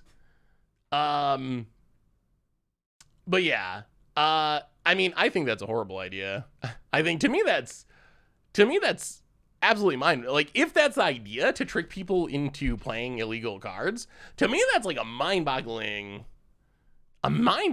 idea. Why isn't that, like, I know it's a casual format and there's technically not judges and rules, but do we really want to be, like, tricking people into playing illegal decks? What happens when these people decide they want to try Modern, or, like, playing a GP or a Pro Tour or something? Like, I don't know if that's an incentive we want to have. I don't think we want to teach people that, like, hey, if a card is illegal, the way that you get around that is just by trying to sneak it through and hope that no one notices. Like, to me, that sounds like the worst, like, to the point where I can't believe that that's actually what Mark Rosewater Wizards is trying to do, because it's just such a horrible idea that I can't imagine that that's true.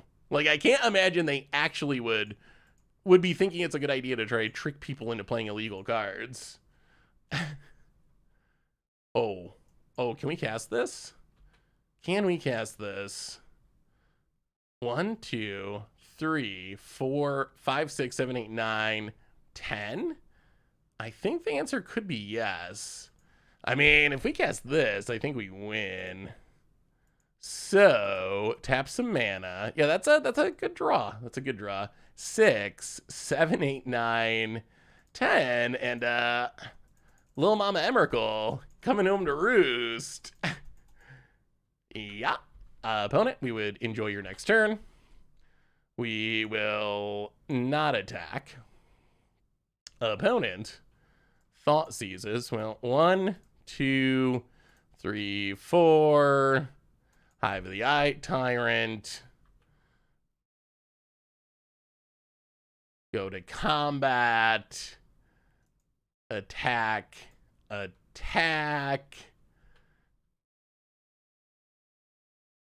Yeah, Emrakul's tough to beat. Sure. Exile a card. Are we done? We're done? Emrakul for the finish? Oh, we're still going. Not over yet. I don't know. Was that actually what Mark was trying to say? That can't be it, right? That just can't be the actual thinking. It does feel like a little trick, though. I mean, I had that experience myself with Far Out, where I read it, and when I read it, I thought, this is a really cool card, and I started to get excited about it.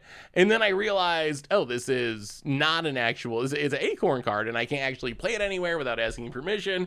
And I felt tricked by how that played out. Especially compared to the Silver Border, which is just, the upside is it's obvious. I don't know. I see what I think I agree with Mark Rosewater's goal of, like, if you say to me, okay, Commander's a casual format, people should be able to play whatever they want. I pretty much agree with that. Within the bounds of reason, like, everything you want. Like, there are some things that I think we all agree. There's got to be rules. There's got to be rules for everything to function. And someone shouldn't be able to run up and be like, I play an anti-card, I steal your original dual land. You can't do anything about it because I should be able to play whatever I want to. So there has to be some sort of agreement as to what is and is not acceptable. But in general, the idea of it's Commander, I should be able to play what I want, I would mostly agree with that. But I don't think that's about the borders. I don't think it's about the borders. I think the problem is the cards aren't legal. I think that's where the issues come in. Circa Beneventura, welcome to the Fishbowl. Thank you so much for your subscription. Big super for you. Thank you. Thank ya. Land? No. Very sad grazer. Well, something Gary added. Go. About it, adepts. I read on Reddit that Acorn also exists due to printing complications, like printing Silverboard and Blackboard together. Too much of a headache, so Acorn simplified it. I think that is also part of it. Like, I think there are issues with, according to Wizards at least, there are issues with mixing white and black, or two different borders in the same set. That the printing process just isn't really set up for that or whatever. So I think that is a part of it as well. Land.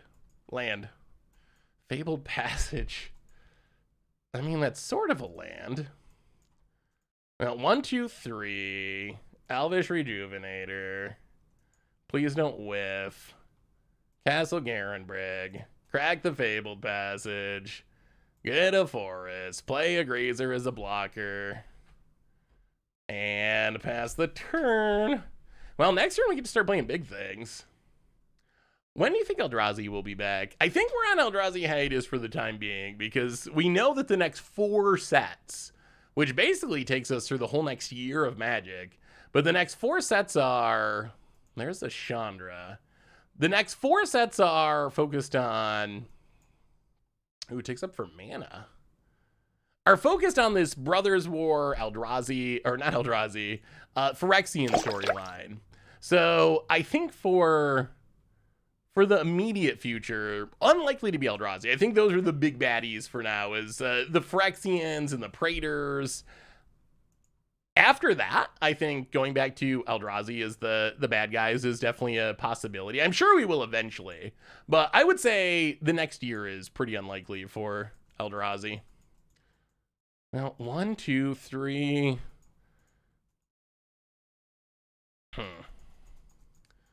We're at 13. Breeding Pool. Oh, untapped. 1, 2, 3, 4. Make mana. Cavalier of Thorns. Get Hallowed Fountain tapped. Sylvan Carry added. Well, next turn we got to spin to win. Next turn we're spinning to win. Opponent untaps. Hopefully this Cavalier doesn't die. If it does, we don't have anything great in the graveyard. We got to get rid of the shot. We need something. We need something or we're going to die here. I mean, I'm hyped for having some non-Eldrazi stuff be the finisher.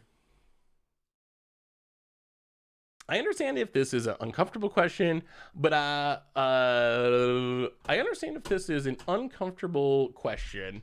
I get it, but do you have a plan for retirement? I always wonder what content creators' long-term plans were. Oh, wow, that's really bad for us. There goes our unexpected. Okay, that hurts. I mean, so a plan from retirement, like, as far as like being able to survive, like, I guess sort of. As far as like trying to save and so forth, invest, stuff like that. So from that perspective, I would say yes, at least. Is this a trap? How would this be a trap? 3 days. So if they have Strangle, but if we don't do this, then we're going to 6. As far as like, what am I going to do for a living? If there's a time when I'm not making Magic content, I don't know. I haven't thought that far ahead. I mean,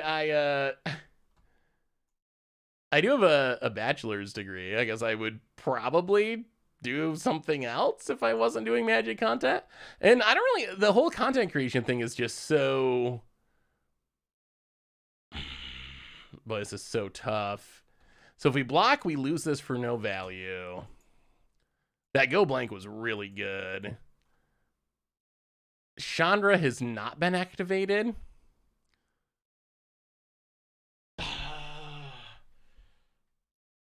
The new anthology comes out on Thursday, so I figured we played Moto today because Thursday we'll definitely be checking out new stuff in Explore and maybe a little Historic, but mostly Explore. What do we do? What do we do? This is such a tough spot. Yeah, I mean we gotta. I think we gotta kill it. We gotta kill it and hope the top of our deck is kind. So we're definitely getting strangled here. This attack doesn't make sense unless we're getting strangled. Oh, or Chandra. Okay, I guess that also works. Castle Garenbrig. Well, 1, 2, 3. Yarion. 1, 2, 3, 4, 5. Play Yarion. Blank the Caryatids.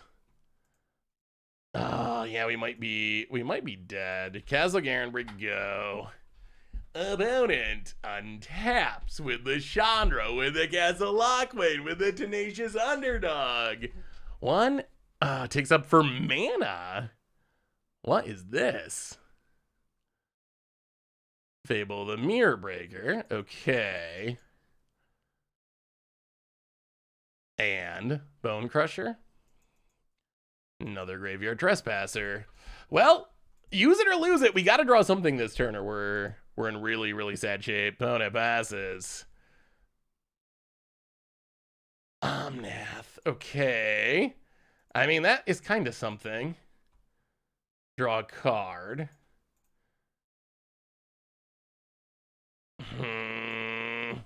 Yeah, I think we gotta gain the life. Triome, gain the life. Yarion, kill the Chandra. We're fighting and clawing. Chandra down. If our Omnath lives, we're not in the worst shape. Opponent, Fable of the Mirror. This ended up being a super close game. President. I will be president for sure. That's next on my list. 2024, right? That's the next election. We're almost there. I wonder, do you think that the power of people who play games would be enough to elect someone? Is there a big enough voting block of gamers? Not that I would want to be president anyway, honestly. But do you think there's a big enough voting block of gamers that we could get someone elected if we wanted to? Gets in with what is going on with this deck? Hazaret. Okay.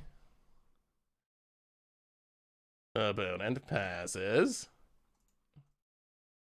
Well, Growth Spiral's a redraw. Oblivion Sower this could do things. 1, 2, 3, 4. That go blank got us pretty good. Well, Oblivion Sower. It's a big body. Hopefully some lands to get some ooh, yes, 3 lands. No. That's a lot of triggers. That's a lot of triggers, up to 15. Opponent gets smacked. Nothing to do with the mana. Yeah, hit you to 11. Pass the turd. Come on, unexpected results. This is what we want. This would be the perfect ending. If we can unexpected results and use that to actually win this game, oh my goodness. We would also just accept an Eldrazi. That would also be fine. Fable the Mirror Breaker. Opponent keeps playing them. Opponent. Omnath is a messed up card. It is a messed up card.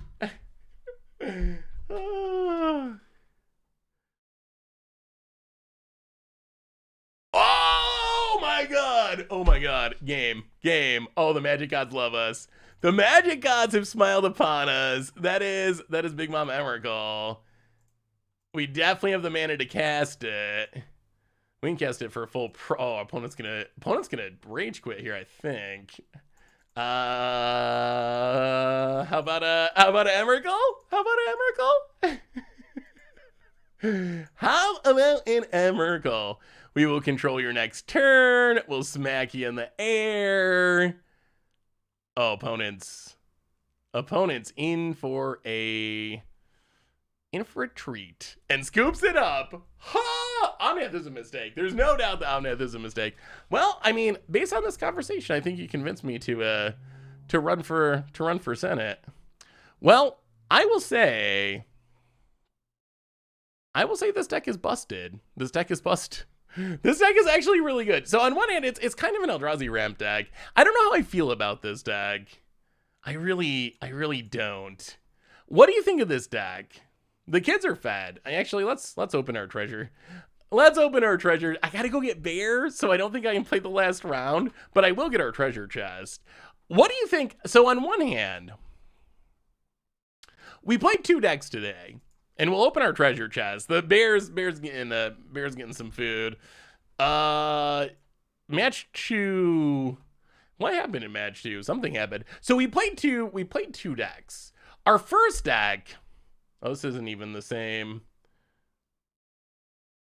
Oh, we started to update it. So the first deck we didn't really win with, like, period. We kind of were super inconsistent, and it makes sense. The deck was very janky. The idea was fun. It was very focused on unexpected results, very focused on hoping to spin into something big. We spun it a bunch. We didn't usually spin very well. It felt a little clunky. The turn earths are a little bit weird. So we didn't win any matches. We won a couple games. When we did win, it was mostly because we got Omniscience into play. So we were like, all right, let's try another build. So we switched to viewer build number 2. Viewer build number 2, the upside is we won a lot with it. We went 3-1. The downside is, I don't know, we got some okay unexpected results. It was a good ramp spell. It got us Omnath a couple times, but we didn't really have the unexpected results, hit an Omniscience, go off, win the game, do this spectacular thing.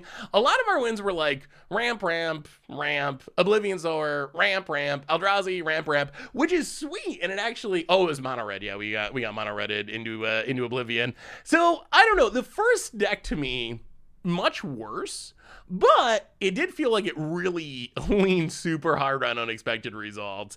This deck, much better, much more competitive, but I feel like unexpected results was like an average to below average card in the deck rather than the centerpiece of the deck. So I don't know overall which is the bigger win, the really bad deck that is really focused on unexpected results, or the really good deck that unexpected results is maybe one of the lower tier cards in the list. But I will say this deck's sweet. I enjoyed playing this deck. The Eldrazi were sweet. The ramp was sweet. Unexpected results, even as a ramp spell, was pretty sweet. But all right, 1 treasure chest. Can we get something good? Play Skyrim on stream. Someone else sent me a suggestion of playing other games. Prototype Portal. 4 mana. Enters the battlefield, exile an artifact card from your hand. Tap it, create a token that's a copy of exiled card. X is the mana value. Could be a fun against the odds card. So, repeatable copying of something.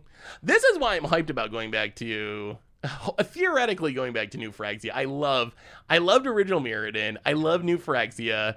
I love weird, wonky artifacts. They're some of my favorite cards to build around. The thing is with artifacts like this, the upside is they can do anything. They can go in any single color. So the possibilities are so endless when it comes to brewing, which I think is why I think that's why I love artifact sets so much. They're just some of my favorite sets, and I think that's part of the reason why I'm super hyped for the sets we're getting this fall. Like, even more hype because of all the colorless aspect of it. But on that note, everyone, I think that brings us to the end of our stream for today. The good news is we'll be back again on Thursday to have some more fun, do some more streaming. And in the meantime, there's a ton of stuff going up on the YouTube. On the YouTube tomorrow, check out the the 100 Rhino deck. We finally are actually playing 100 Rhinos. It's really awesome. It's super, super sweet. Tons of other stuff on the YouTube. Also, replay YouTube if you missed anything. Another reminder that our sponsor is Card Kingdom. If you need some magical cards, you can get them at cardkingdom.com. And most importantly, thank you to all of you. Y'all are amazing, awesome, spectacular. There's a ton of things you could have been doing this afternoon, and you decided to hang out and have some fun here. So have a great night, everyone. Have a great Wednesday. Thursday stream, new cards in Explorer on Magic Arena from the anthology. So don't miss that one. And yes, I remember the Rhinos this time. So on that note, everyone, have a lovely night. Have a great day. I love y'all, and I will talk to you soon.